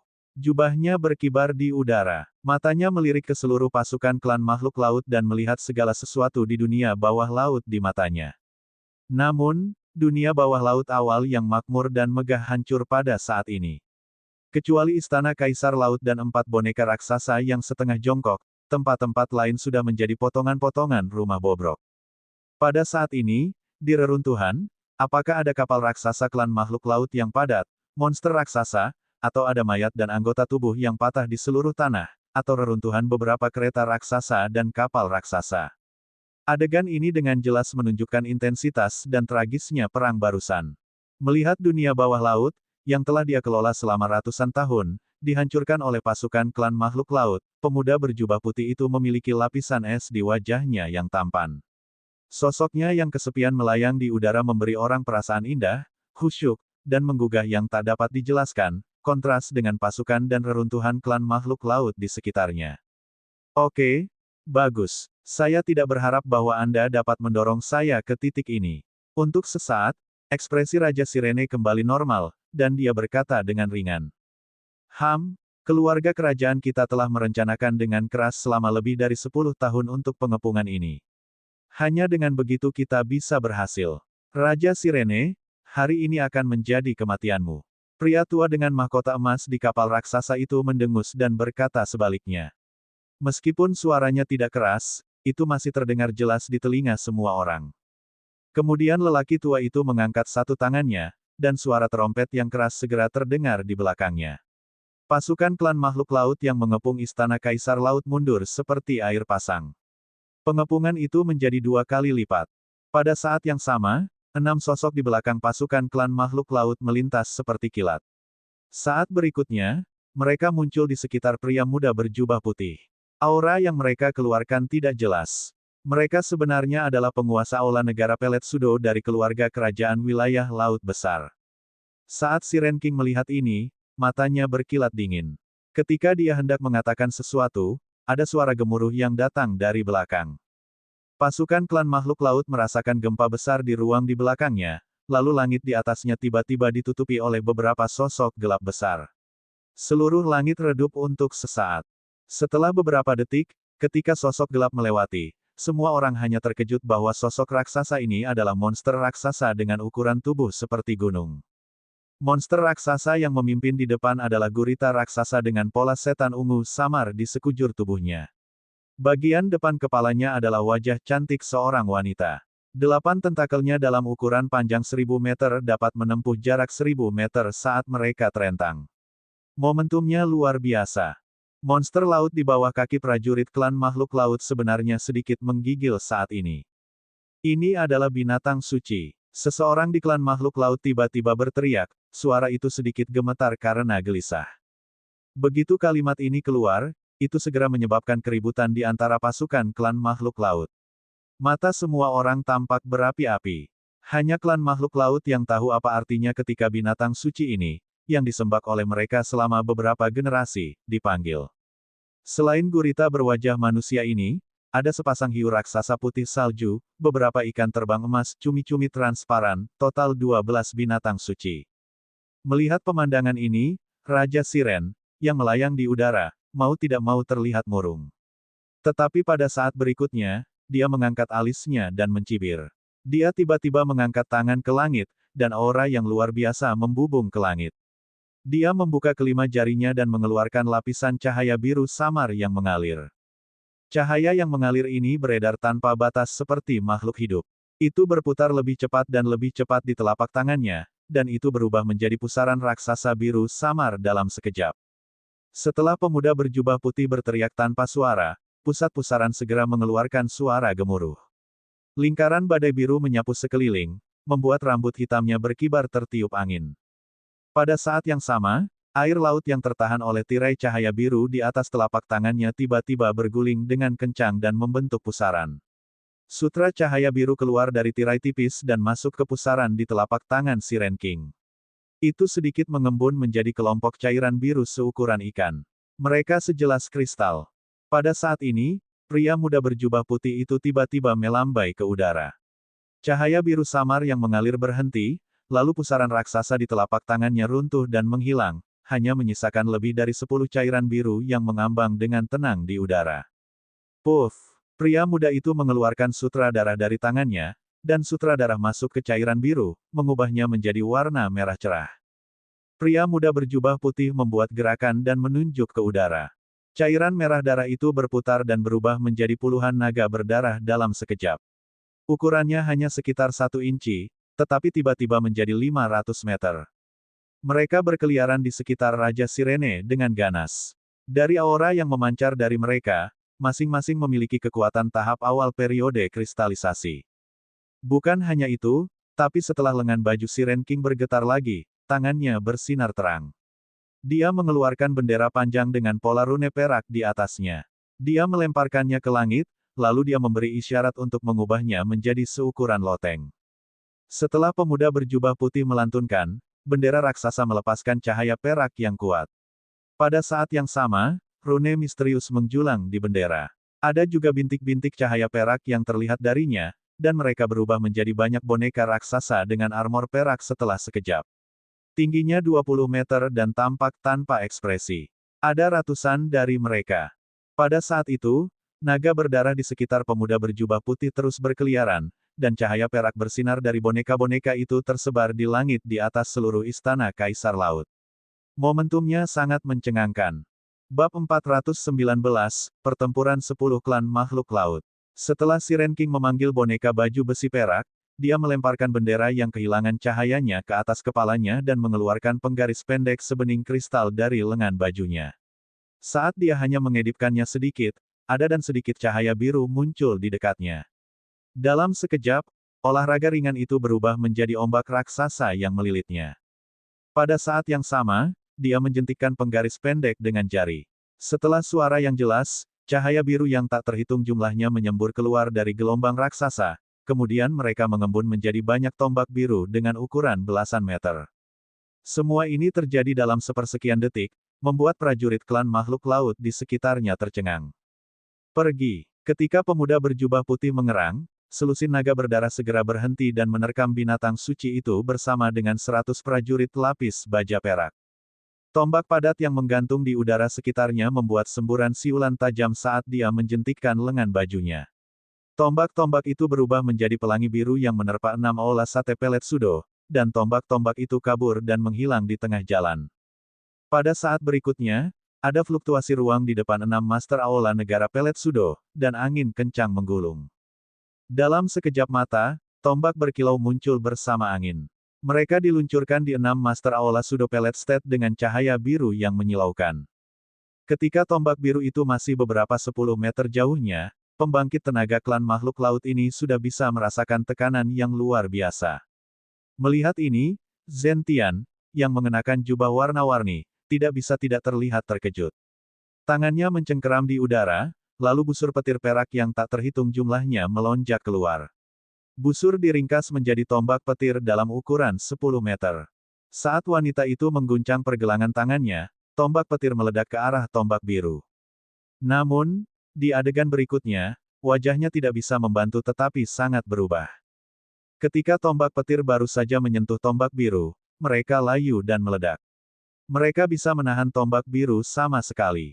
Dia mengayunkan lengan bajunya dengan tergesa-gesa dan mengeluarkan cermin hijau muda, lalu dia melemparkannya ke depannya. 10 jarinya terus menjentikkan. Cermin itu berputar-putar di udara, membentuk lingkaran badai hijau. Pada saat yang sama, tubuh wanita itu mundur, melemparkan beberapa ledakan jimat, dan berubah menjadi lapisan tirai tipis untuk membungkus dirinya. Beberapa ledakan keras terdengar. Di bawah gangguan badai hijau yang dikeluarkan oleh wanita ini, meskipun beberapa tombak biru dialihkan sedikit, nyaris tidak menyentuh tubuhnya, masih ada beberapa tombak yang mengenai tirai pelindung cahaya. Tirai tipis langsung terbuka. Cahaya biru menyala, dan awan kabut es biru langsung muncul. Itu melonjak dan membekukan wanita di dalamnya, mengubahnya menjadi es batu biru jernih. Tapi setelah beberapa detik, suara berderak renyah keluar. Es batu biru pecah, memperlihatkan wanita dengan pakaian warna-warni dan busur perak. Tepat ketika wajahnya memancarkan sedikit kegembiraan, berpikir bahwa dia telah menahan serangan tombak es biru, dia tiba-tiba menemukan bahwa beberapa tombak es biru datang ke depannya. Dia hanya bisa mendengus dan mengucapkan mantra untuk menghadapi mereka lagi. Situasi beberapa master aula lainnya tidak lebih baik. Mereka hampir tidak bisa menahan serangan tombak biru yang tampaknya tak berujung ini setelah memanggil senjata spiritual mistik mereka. Mereka tidak punya waktu untuk melancarkan serangan ke pemuda berjubah putih yang ada di tengah. Keenam ketua aula terkejut ketika mereka melihat pria muda berjubah putih itu mengucapkan mantra dengan mudah.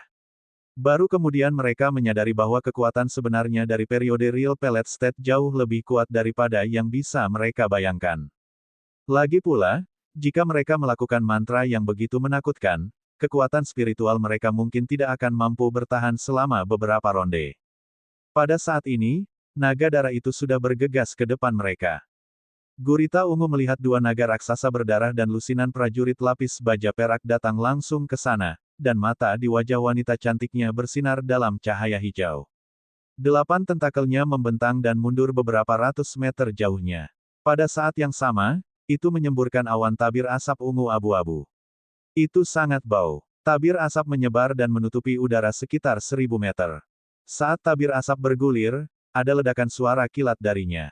Busur petir ungu yang tak terhitung jumlahnya menjulang di dalamnya.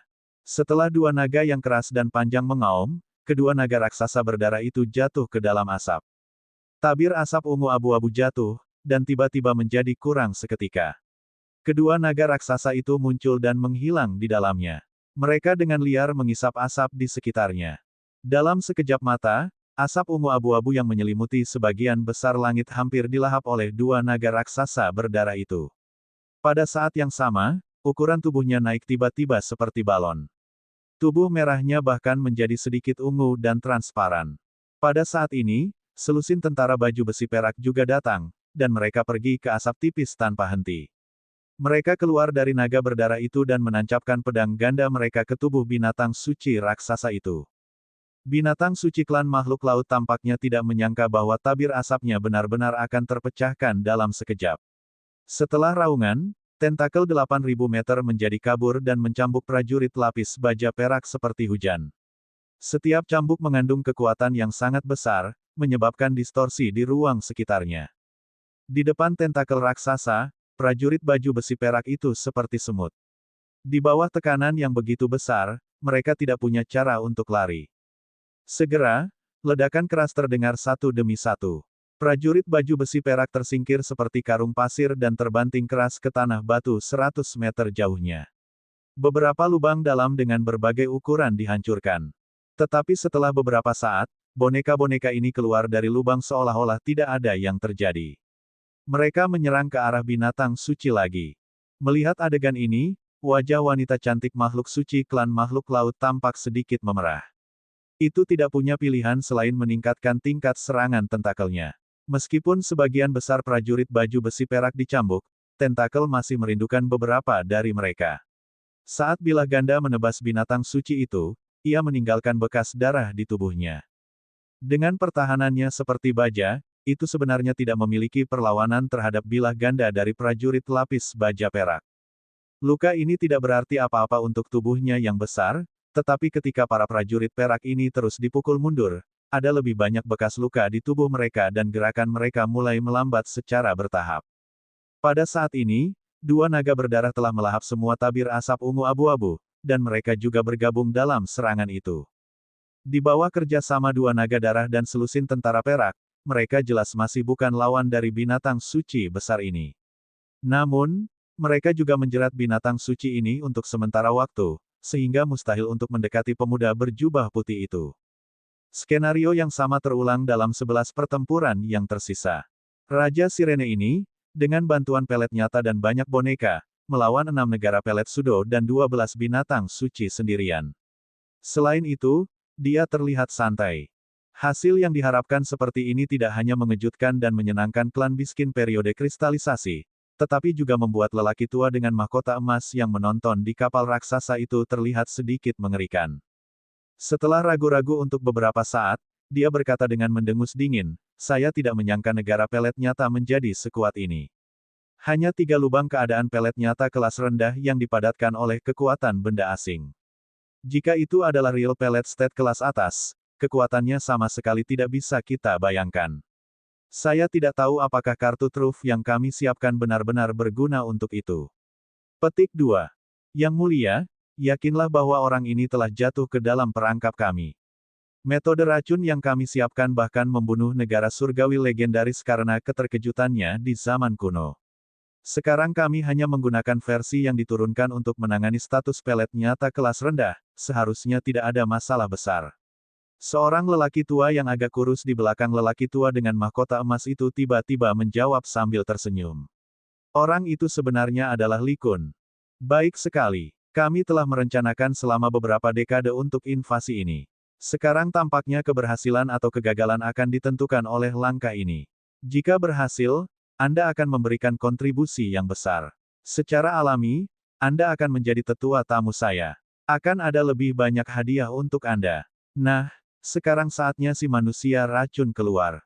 Pria tua dengan mahkota emas meliriknya perlahan dan berkata perlahan. "Terima yang mulia, Li Kun setia kepada keluarga kerajaan, dan saya pasti akan memenuhi yang mulia."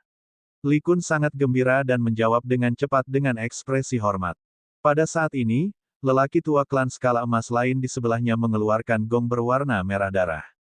Setelah menyerangnya, 10 pria tinggi si creature klan yang hanya mengenakan celana pendek keluar dari kompartemen perahu raksasa di bagian belakang. Mereka berjalan ke depan dan berdiri berjajar.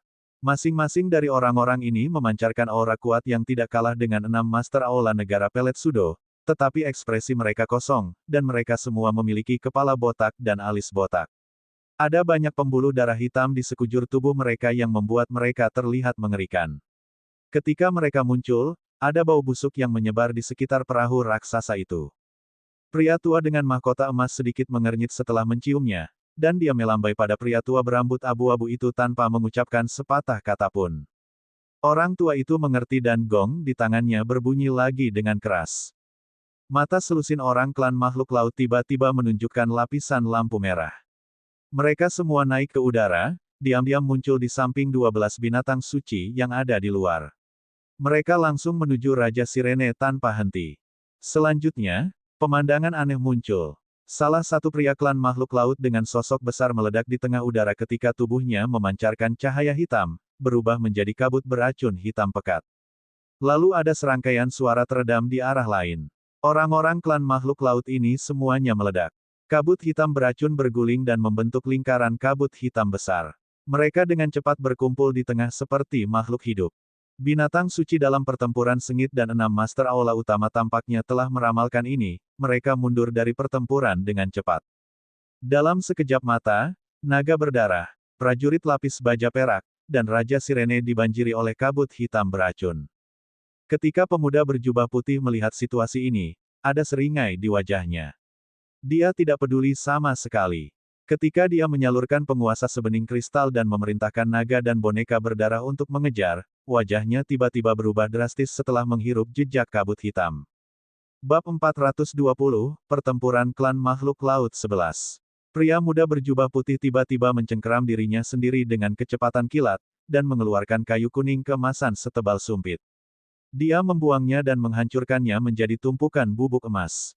Kemudian dia melambaikan lengan bajunya lagi, dan segera tirai cahaya biru muncul dari udara tipis, langsung menutupi dirinya di dalamnya.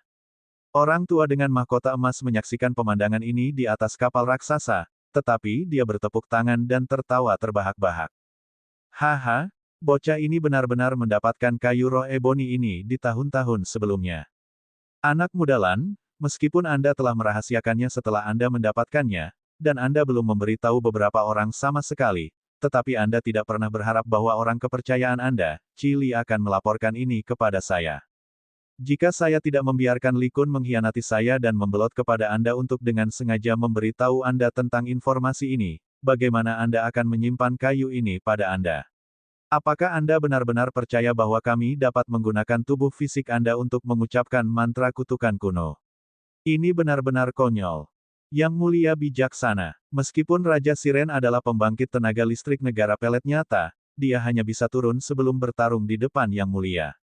Meskipun dia tahu bahwa satu-satunya cara efektif untuk melawan kutukan ini adalah dengan membawa kayu roh langka ini bersamanya, dia tidak tahu bahwa ketika aroma kayu ini bergabung dengan kabut beracun, itu hanya akan meningkatkan racun beberapa kali. Bahkan jika dia adalah pembangkit tenaga listrik real pellet state, dia tidak bisa menolaknya sama sekali. Li Kun juga mengungkapkan ekspresi senang saat dia berkata dengan hormat. Pada saat yang sama, naga berdarah yang telah menelan kabut hitam beracun benar-benar mengeluarkan erangan menyakitkan saat mereka berjuang. Cangkang luar transparan berdarah mereka berdengung di bawah korosi racun, dan sosok mereka menyusut dengan kecepatan yang terlihat dengan mata telanjang. Dalam beberapa saat, itu berubah kembali menjadi cairan hitam tak bernyawa. Dan boneka armor prajurit perak yang awalnya hanya sedikit lambat, setelah terkorosi oleh kabut hitam beracun, armor mereka yang tampaknya kokoh juga meleleh satu persatu. Gerakan mereka terhenti sejenak, lalu mereka jatuh dari langit dan tidak bisa lagi bergerak. Raja Sirene, yang seharusnya tak terkalahkan, langsung terbungkus oleh kabut hitam seperti kepompong. Tirai cahaya biru yang awalnya dia lepaskan tidak bisa menghentikannya, dan wajahnya yang tampan tampak sepucat kertas. Hanya dalam beberapa detik, auranya telah melemah sebanyak setengahnya. Pria muda berjubah putih di mata segera memancarkan sedikit pembunuhan. Dengan erangan, lapisan cahaya biru muncul di sekitar tubuhnya, mendorong kabut hitam beracun di sekitarnya untuk sementara waktu, dan kemudian dia berubah menjadi naga biru setinggi 100 meter di bawah kabur. Setelah raungan naga bergema di langit, itu dengan paksa pecah dari lautan kabut dan meledak langsung ke istana Kaisar Laut. Tetapi pada saat Raja Siren muncul, 6 retret aula utama, yang telah mundur, berbalik dan berubah menjadi 6 pelangi yang mengejarnya ke istana seolah-olah mereka tidak mengharapkan ini terjadi.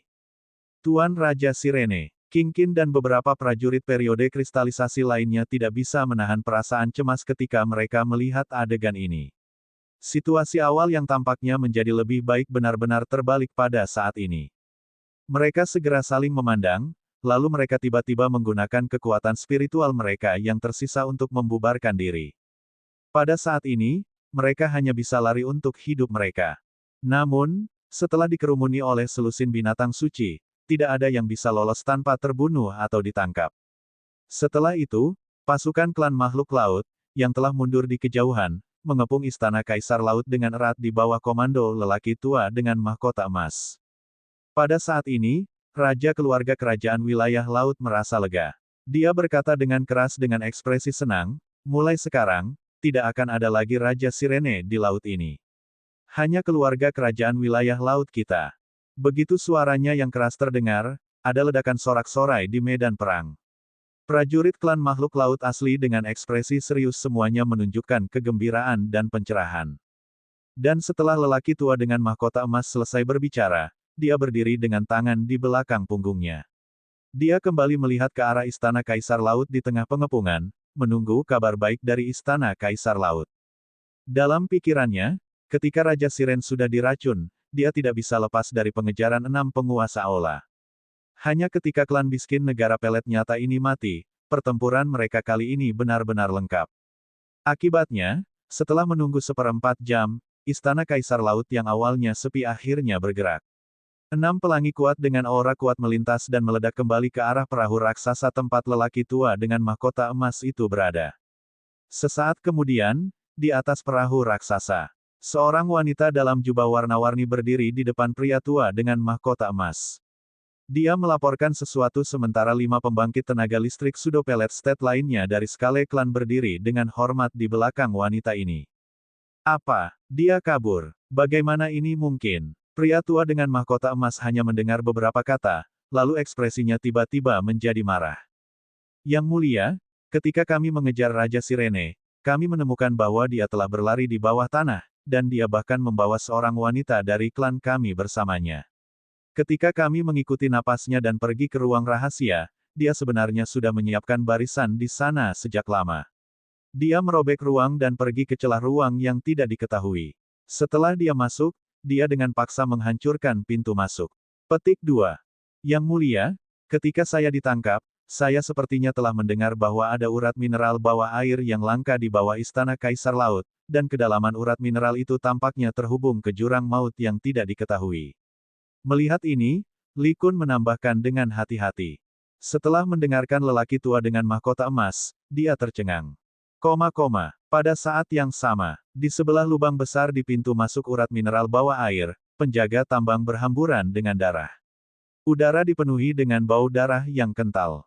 Bahkan 12 boneka humanoid besar semuanya terbelah menjadi 2 pada saat ini, tergeletak di tanah dan tidak bisa bergerak sama sekali. Adapun pemimpin penjaga tambang bernama Chen Gang, dia terbaring di genangan darah dengan kepala terlepas dari tubuhnya, dan wajahnya bengkok karena ketakutan. Di tempat yang tidak jauh dari tubuhnya, Ye Tianmei dengan jubah hijau berdiri di sana.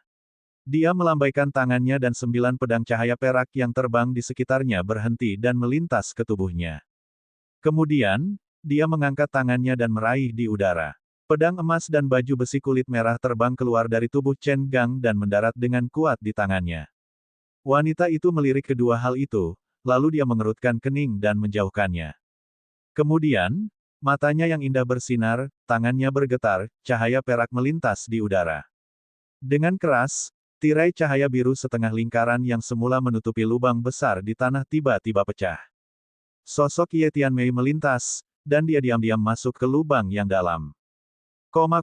Di jurang tak berdasar, sekelompok penambang budak yang dipimpin oleh Lan Xi, tepat setelah menghindari sekelompok besar binatang buas, mereka bergegas di tanah abu-abu dengan tergesa-gesa.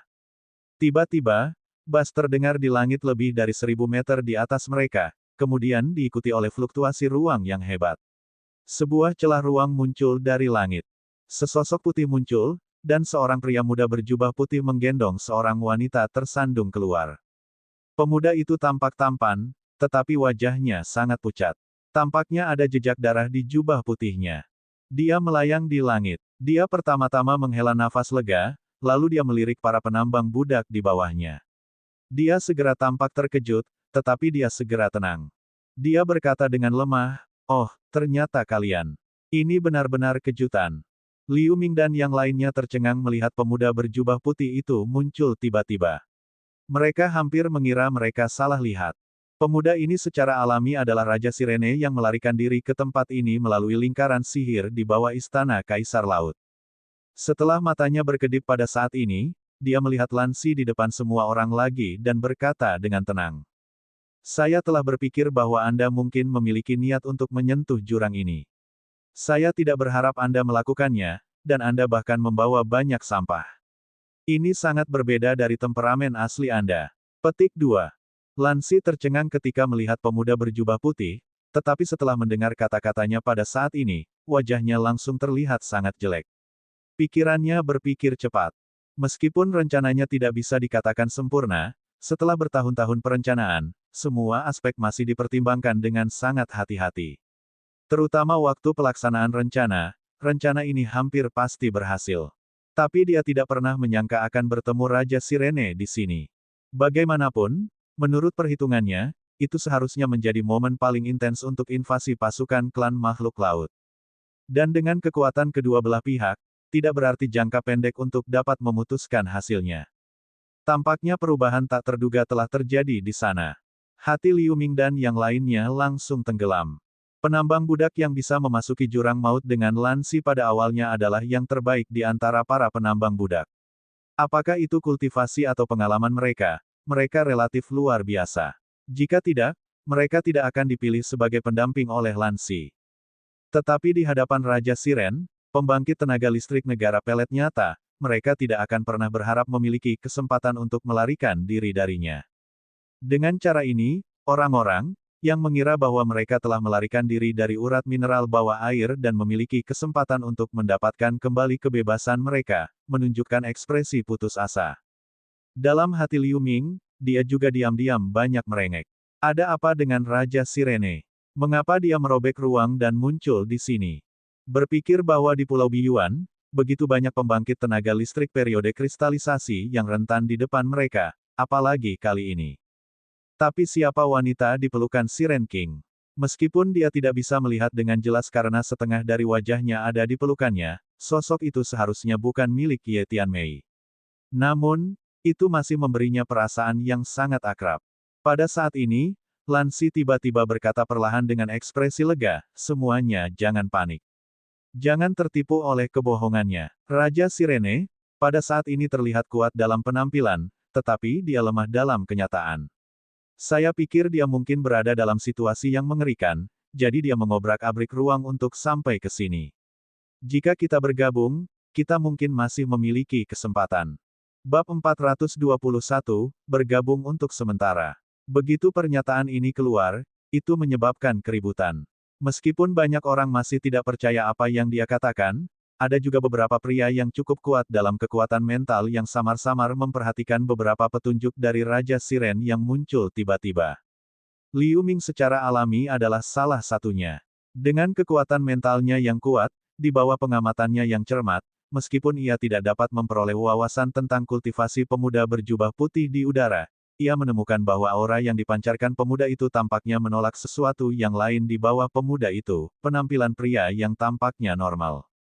Saat Raja Siren mendengarkan kata-kata Lansi, ekspresinya tidak berubah. Setelah matanya melirik ke semua orang, dia berkata dengan ringan, memang, saya memiliki situasi di dalam tubuh saya. Tapi jika kamu pikir kamu benar-benar bisa bertarung denganku dengan meminjam kekuatan mereka, maka kamu bisa mencobanya. Meskipun suara Siren King tidak keras, itu membuat suara mendengung keras ketika semua orang mendengarnya seolah-olah mereka mendengar berita yang mengejutkan. Kesadaran kebanyakan orang segera menjadi linglung. Beberapa orang dengan kekuatan mental yang lebih lemah bahkan merasa sedikit tidak berdaya. Tapi Liu Ming mengerutkan kening begitu dia mendengar ini, lalu dia bertindak seolah-olah dia baik-baik saja. Dengan kekuatan mentalnya yang kuat tidak kurang dari periode kristalisasi, selama Raja Siren tidak secara khusus menggunakan seni mistik roh untuk menargetkannya, paksaan roh semacam ini secara alami tidak akan banyak berpengaruh padanya. Meskipun orang-orang segera pulih dari keterkejutan, kata-kata yang tiba-tiba seperti itu membuat mereka, yang tergerak, melihat pemuda berjubah putih dengan ketakutan di mata mereka. Meskipun Lansi juga tidak terpengaruh banyak, wajahnya mau tak mau terlihat mengerikan. Tetapi setelah dia ragu-ragu sejenak, dia tiba-tiba berbicara lagi, Siren King, meskipun aku tidak tahu mengapa kamu tiba-tiba muncul di sini, tidak peduli seberapa parah lukamu dan berapa banyak kekuatan yang masih kamu miliki, tempat ini adalah jurang maut. Anda harus tahu lebih baik dari saya apa konsekuensi bertarung di sini. Petik 2. Oh, jadi apa saranmu? Saat Raja Sirene mendengar ini, ekspresinya tampak acuh tak acuh. Sebuah cahaya biru menyala, dan sesosok muncul di depan Lansi. Karena kamu memang menyerang ketika kamu melihat kami, kupikir kamu mungkin tidak ingin menyia-nyiakan kekuatan spiritual untuk kami. Bagaimanapun, musuh Anda masih klan makhluk laut. Jika itu masalahnya, mengapa kamu dan aku tidak bekerja sama untuk sementara? Lansi terkejut. Dia tidak bisa membantu tetapi mundur 2 langkah, tetapi dia berkata dengan bijaksana. Mata Liu Ming berkilat, dan dia akhirnya melihat wanita tak sadarkan diri di peluk Siren King. Itu adalah Jia Lan. Tapi tidak ada bekas darah di wajah cantik asli wanita ini. Matanya tertutup, dan auranya samar-samar. Saat dia terkejut dan ragu di dalam hatinya, pria muda berjubah putih di depan semua orang tiba-tiba berbicara.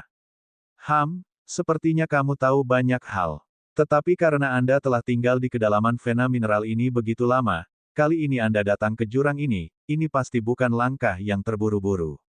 Anda harus memiliki cara untuk menentukan node lain dengan benar. Petik 2. Siren King mendengus dan berkata, tapi dia tidak sengaja melirik cakram di tangan Lansi. Dalam beberapa tahun terakhir, saya secara khusus mempelajari seni mistik terkait. Selama tidak ada kecelakaan, hanya masalah waktu untuk menemukan simpulnya. Lansi tiba-tiba berpikir, tapi dia langsung menjawab tanpa berpikir. Baiklah, selama kamu bisa membawaku untuk menemukan simpul untuk meninggalkan tempat ini, aku tidak akan merepotkan kalian semua. Jika ada bahaya di jalan, saya secara alami akan membantu. Setelah Siren King mendengarkan, dia sedikit ragu dan berkata, tidak masalah. Tetapi haruskah Anda memberitahu kami tentang pil Kaisar Laut? Lansi senang setelah mendengar kata-kata Raja Siren, tapi dia langsung memikirkan sesuatu saat dia berkata. Saya memperbaiki pil ini, jadi saya tentu saja punya cara untuk menghilangkannya. Tapi bagaimana saya bisa membawa penawarnya sekarang? Ketika kita meninggalkan tempat ini, saya akan memberitahu Anda metode untuk menghilangkannya. Raja Sirene mendengus dan berkata, oke, saya harap Sir Siren King akan menghormati perjanjian ini pada saat itu. Lansi mengerutkan kening, lalu dia akhirnya tersenyum pahit dan berkata. Setelah Siren King mencibir, dia tidak mengatakan apa-apa lagi. Ketika semua orang mendengar ini, mereka merasa lega di hati mereka. Beberapa dari mereka bahkan terlihat gembira. Siren King jelas terluka parah saat ini, dan bahkan kultivasinya turun drastis. Kalau tidak, dia pasti tidak akan membicarakan kesepakatan apapun dengannya. Tetapi semua orang masih memahami logika bahwa unta yang kelaparan lebih besar dari seekor kuda. Raja Sirene ini adalah pembangkit tenaga listrik negara pelet nyata dengan cara apapun. Bahkan jika kekuatannya sangat berkurang pada saat ini, periode kristalisasi biasa masih tidak sebanding dengannya. Dengan bantuan pembangkit tenaga listrik seperti itu, peluang semua orang untuk melarikan diri dari tempat ini secara alami akan meningkat pesat. Tentu saja, ada juga beberapa orang cerdas yang berpikir untuk menggunakan teknik melarikan diri begitu mereka keluar dari jurang maut untuk menghindari Raja Siren. Pada saat ini, seseorang di antara kerumunan tiba-tiba bertanya. Raja Sirene Senior, apakah Anda tahu di mana junior master saya Ye Tianmei saat ini? Orang yang berbicara adalah Liu Ming. Pada saat ini, dia menatap Raja Sirene dengan wajah tenang. Siren King pertama kali tercengang, tetapi kemudian dia meliriknya dalam-dalam. Dia tidak bermaksud menyembunyikannya, jadi dia berkata dengan enteng. Junior gurumu sangat waspada. Sebelum saya dalam masalah, dia sudah melarikan diri dari istana Kaisar Laut.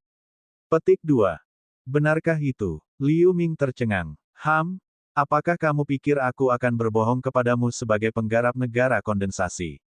Siren King akhirnya menunjukkan ekspresi tidak sabar di wajahnya.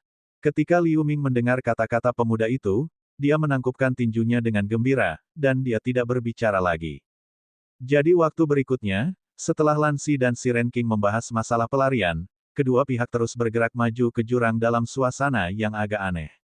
Namun, tidak ada yang berani mendekati Raja Sirene.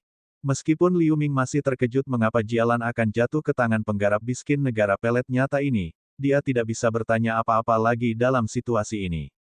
Untungnya, pria muda berjubah putih itu memeluknya dengan hati-hati, jadi dia tidak perlu terlalu khawatir tentang keselamatannya untuk sementara waktu.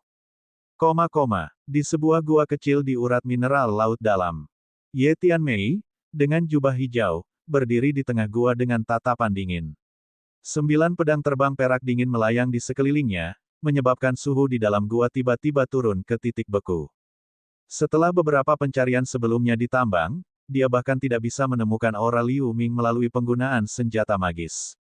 Jadi, wanita penggarap pedang periode kristalisasi, saat dia sangat marah, meraih beberapa penambang budak berturut-turut dan menginterogasi mereka. Karena Lansi tidak lagi berada di tambang, tidak ada yang bisa menghentikannya. Pada saat ini, ada beberapa penambang budak yang berlutut di depannya. Mereka semua adalah pemimpin dari beberapa pasukan kecil, tetapi mereka semua dengan cemas membicarakan sesuatu. Senior, mohon belas kasihan. Saya telah melihat Liu Ming sebelumnya, tetapi saya belum melihatnya lagi baru-baru ini. Suara seorang penambang budak, yang tampak seperti pria klan makhluk laut, sedikit bergetar. Bukan hanya dia. Selama waktu ini, sejumlah besar penambang budak tidak muncul di hadapan siapapun. Sekarang banyak orang diam-diam mendiskusikan masalah ini. Penambang budak klan orc lainnya dengan cepat menambahkan. Ya, sepertinya orang-orang yang hilang semuanya berkultivasi tinggi. Bahkan senior periode kristalisasi juga menghilang bersama. Beberapa orang mengatakan bahwa mereka mungkin telah melarikan diri melalui beberapa raja yang kejam. Seorang lelaki tua klan manusia juga berkata. Setelah mendengarkan Ye Tianmei, dia secara alami terkejut. Tetapi ketika dia memikirkan penampilan pria ini sebelumnya, dia pikir itu sangat mungkin. Ini membuat wanita itu merasa nyaman lagi. Pada saat ini, perang di atas hampir berakhir. Dia tidak bisa tinggal di Vena Mineral untuk waktu yang lama untuk terus mencari Liu Ming. Jadi setelah Ye Tianmei memikirkannya, dia memberitahu para penambang budak bahwa dunia bawah laut sedang berperang, dan pesona luar dan penjaga tambang telah ditangani olehnya. Setelah itu, dia pergi. Ketika para penambang budak ini mendengar kata-kata Ye Tianmei, mereka secara alami terkejut dan bahagia. Setelah melihat wanita itu pergi jauh, mereka saling memandang, dan mereka segera lari tanpa berkata apa-apa. Tidak butuh waktu lama bagi para penambang budak di seluruh tambang untuk mengetahui berita ini. Ratusan penambang budak berkerumun seperti lebah menuju pintu keluar dalam ekstasi. Setelah beberapa hari, dalam jurang maut, saat ini, Liu Ming dan rombongannya dengan lebih dari 20 orang berjalan seperti ular panjang di tempat yang sama dan berkeliaran di gurun yang tak berujung. Jejak kaki panjang yang ditinggalkan oleh mereka menghilang tanpa jejak setelah embusan angin. Di atas gurun, masih ada langit kelabu yang diselimuti awan kabut. Hanya saja langit saat ini lebih gelap daripada saat mereka pertama kali memasuki tempat ini. Pasir yang membentuk gurun ini tidak berwarna kuning tua seperti gurun di luar, melainkan kerikil halus berwarna putih keabu-abuan. Oleh karena itu, daripada mengatakan itu adalah makanan penutup, itu lebih terlihat seperti dunia hitam dan putih yang tak bernyawa. Melihat sekeliling, gurun itu kosong, tidak memiliki batu hitam besar di gurun sebelumnya. Namun, itu digantikan oleh gundukan pasir abu-abu dengan berbagai ukuran, dan mereka bergerak bersama angin dingin, membuat makanan penutup yang awalnya sulit ditentukan arahnya semakin membingungkan. Sepanjang jalan, orang-orang menemukan beberapa lautan binatang jahat dan beberapa binatang jahat periode kristalisasi. Tetapi dengan pengalaman sebelumnya, mereka secara alami melewati binatang buas tanpa rasa takut di bawah pengaruh cairan spiritual. Pada saat ini, cairan spiritual yang dipegang oleh semua orang hanya sekitar setengah labu. Namun, setelah Lansi berjanji dengan tulus, dan dia menunjukkan dis yang menunjukkan lokasi di tangannya, tidak ada yang secara alami menanyainya. Hanya untuk menghemat kekuatan spiritual, semua orang berjalan bukannya terbang. Lagi pula, di gurun di mana angin dingin bertiup dari waktu ke waktu, terbang adalah konsumsi tinggi dan langkah berbahaya. Lansi secara alami masih memegang dis dan berjalan sendirian di garis depan, sementara Raja Siren, yang mencapai kesepakatan sementara dengannya, memeluk Jialan dan berjalan di belakang dengan ekspresi kosong. Orang-orang lainnya menjaga jarak dari mereka dan mengikuti di belakang. Bab 422, Binatang Jahat Periode Kristalisasi. Di tengah tim, seorang pemuda berjubah abu-abu dengan pedang roh biru di pinggangnya berjalan maju selangkah demi selangkah. Pria itu adalah Liu Ming. Saat ini, dia tampak tenang, tetapi pikirannya berputar cepat. Dalam 2 hari sejak mereka memasuki gurun ini, mereka belum pernah bertemu dengan lautan binatang jahat seperti sebelumnya, dan frekuensi kelompok kecil binatang yang ditemui secara bertahap berkurang. Namun, tingkat binatang jahat semakin tinggi, dan binatang buas dari periode kondensasi tahap selanjutnya telah menjadi umum. Dalam hal ini, tidak yakin apakah mereka semua mati rasa atau tidak menyadarinya sama sekali, tidak ada yang benar-benar mengungkitnya. Lansi secara alami tidak akan menjelaskannya dengan inisiatif. Dilihat dari berbagai penampilan Lansi setelah melihat Raja Siren, dia pasti tahu apa yang terjadi dengan Istana Kaisar Laut, tetapi tidak ada yang tahu bagaimana dia mendapatkan berita ini. Apa yang terjadi di dunia luar yang sebenarnya bisa memaksa pembangkit tenaga listrik real pellet state seperti Siren King berlari seperti anjing ke dalam jurang. Sementara Liu Ming berpikir, Lansi di depan tim tiba-tiba berkata, berhenti bergerak maju, dan cepat konsumsi cairan spiritual. 2 binatang jahat telah muncul di depan. Kultivasi mereka tidak boleh kurang dari periode kristalisasi. Petik 2. Liu Ming terkejut di dalam hatinya. Setelah itu dia melihat satu badai besar dan satu badai kecil muncul di langit di depannya. Mereka berputar ke arah mereka. Setelah beberapa detik, badai menjadi jelas, dan ada aura yang luar biasa memancar dari mereka. Yang lain juga ketakutan. Ketika mereka akan bertindak sesuai dengan instruksi Lansi dan mengeluarkan labu hitam untuk meminum cairan spiritual, suara menarik lainnya berkata dengan tenang, simpan cairan spiritualmu. Salah satu binatang jahat periode kristalisasi dari tahap menengah tampaknya telah menemukan kita. Serahkan yang ini padaku. Aku akan membawanya pergi nanti. Kalian semua hanya fokus pada tahap awal. Itu Siren King, yang telah berhenti, berbicara di belakang Lansi. Seperti yang dia katakan, dia telah menggeser Jialan ke tangan kirinya, sementara tangan lainnya meraih di udara. Dia mengeluarkan penggaris sebening kristal, dan dia menghilang setelah sosoknya kabur. Sementara mereka berbicara, badai telah mencapai tidak jauh dari semua orang. Suara siulan keras terjadi. Di tengah badai, bila angin abu-abu yang tak terhitung jumlahnya ditembakkan sekaligus. Ada ribuan dari mereka. Ini memberi orang perasaan mustahil untuk menghindar. Semua orang ketakutan. Mereka mundur saat mereka memanggil senjata spiritual mereka untuk melawan bila angin. Gurun yang monoton tiba-tiba dipenuhi dengan lampu warna-warni. Sebuah gas hitam keluar dari tubuh Liu Ming saat dia menggerakkan pikirannya, dan itu melindunginya di dalamnya. Sisik ungu juga muncul di telapak tangannya, lalu telapak tangannya berubah menjadi bayangan cakar yang tak terhitung jumlahnya yang keluar darinya. Untuk sementara, ada suara pecah yang keras. Bila angin yang tampaknya tajam itu semuanya hancur. Xin Yuan, yang tidak jauh dari sana, memegang tongkat besi besar itu sampai tidak ada celah. Dengan kekuatannya yang besar, dia hampir memblokir sebagian besar bila angin. Hanya ada beberapa bila angin yang melewati tubuhnya karena sudut bila angin, tetapi dia terluka di bawah perlindungan aura pelindungnya. Beberapa orang di sampingnya tidak seberuntung itu. Kecuali bahwa satu orang hanya menerima beberapa luka ringan dengan bantuan senjata spiritual perisai kecil dan gerakan yang lebih gesit, yang lain mati dalam sekejap di bawah bila angin yang tak berujung karena kekuatan spiritual yang tidak mencukupi atau ketidakmampuan untuk menghindar. Hanya dalam beberapa detik, setengah dari 20 penambang budak mati. Ketika orang-orang lainnya baru saja pulih dari serangan bila angin, kedua badai itu menghilang. Binatang jahat seperti ular piton sepanjang 100 meter muncul sebagai gantinya. Itu dibungkus oleh gas kuning hitam. Hanya ada satu mata vertikal di kepalanya, dan itu memancarkan cahaya aneh. Di kejauhan sedikit lebih jauh, Raja Siren, yang memegang seorang wanita di tangannya, memadatkan banyak tombak es biru besar, terus-menerus menyerang binatang jahat seperti ular piton raksasa sepanjang ribuan meter lainnya. Meskipun binatang jahat itu tampak ganas dan ganas, tubuhnya terus membeku. Saat berjuang untuk memecahkan es, ada lubang darah di tubuhnya. Itu tidak bisa melawan sama sekali. Liu Ming terkejut dengan ini. Tetapi pada saat ini, Lansi telah berubah menjadi cahaya biru dan bergegas keluar, bertarung dengan binatang jahat lain yang lebih kecil.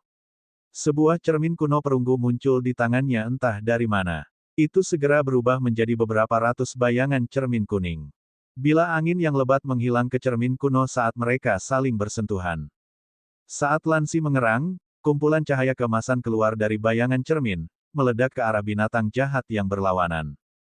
Binatang jahat seperti piton itu mengeluarkan suara yang tajam, kemudian tubuh raksasanya berbalik dan melepaskan bila angin yang tak terhitung jumlahnya, yang lebih tebal dari sebelumnya, ke gugusan emas.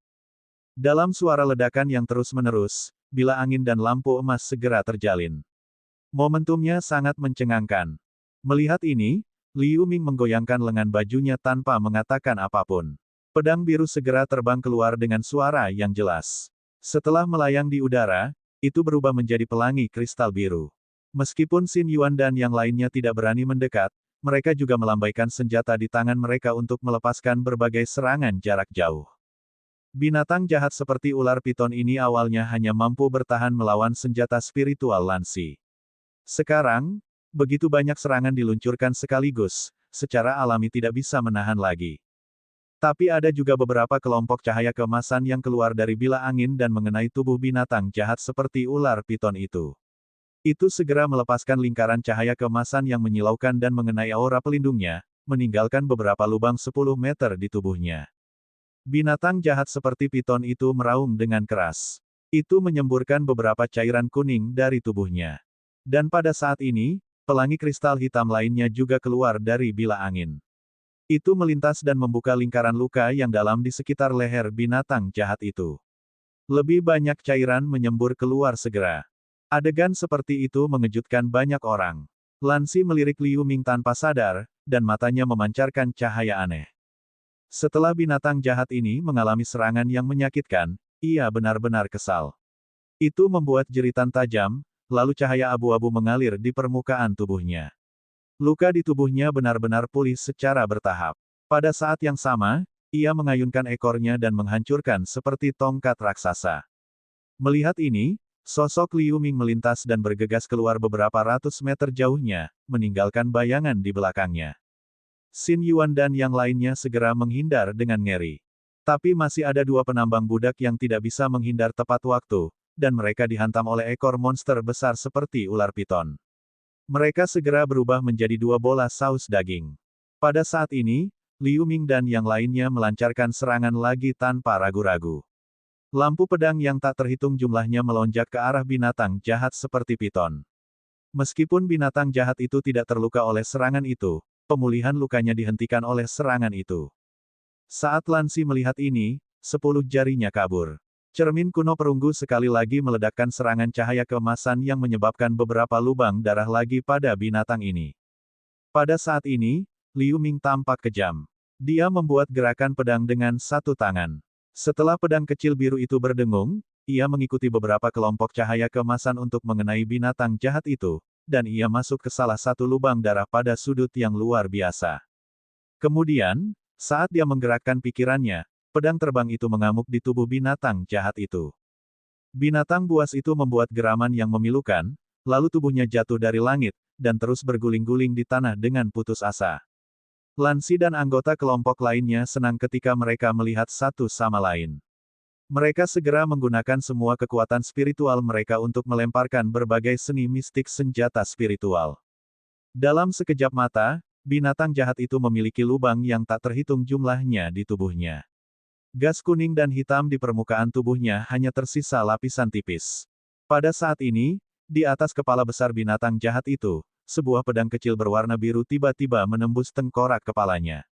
Binatang jahat itu menjerit kesakitan, lalu jatuh ke tanah karena tidak bisa lagi bergerak. Namun, Liu Ming terkejut ketika dia melihat bahwa binatang jahat itu tidak mati setelah menderita luka yang mematikan. Pada saat yang sama, Lansi membentuk gerakan dengan 10 jarinya dan memadatkan lebih banyak bayangan cermin kuning di udara terdekat. Saat binatang jahat itu terluka parah, dia melambaikan lengan bajunya dan kumpulan cahaya keemasan yang tak terhitung menghujani tubuh raksasanya. Xin Yuan dan yang lainnya secara alami menyerang dengan putus asa.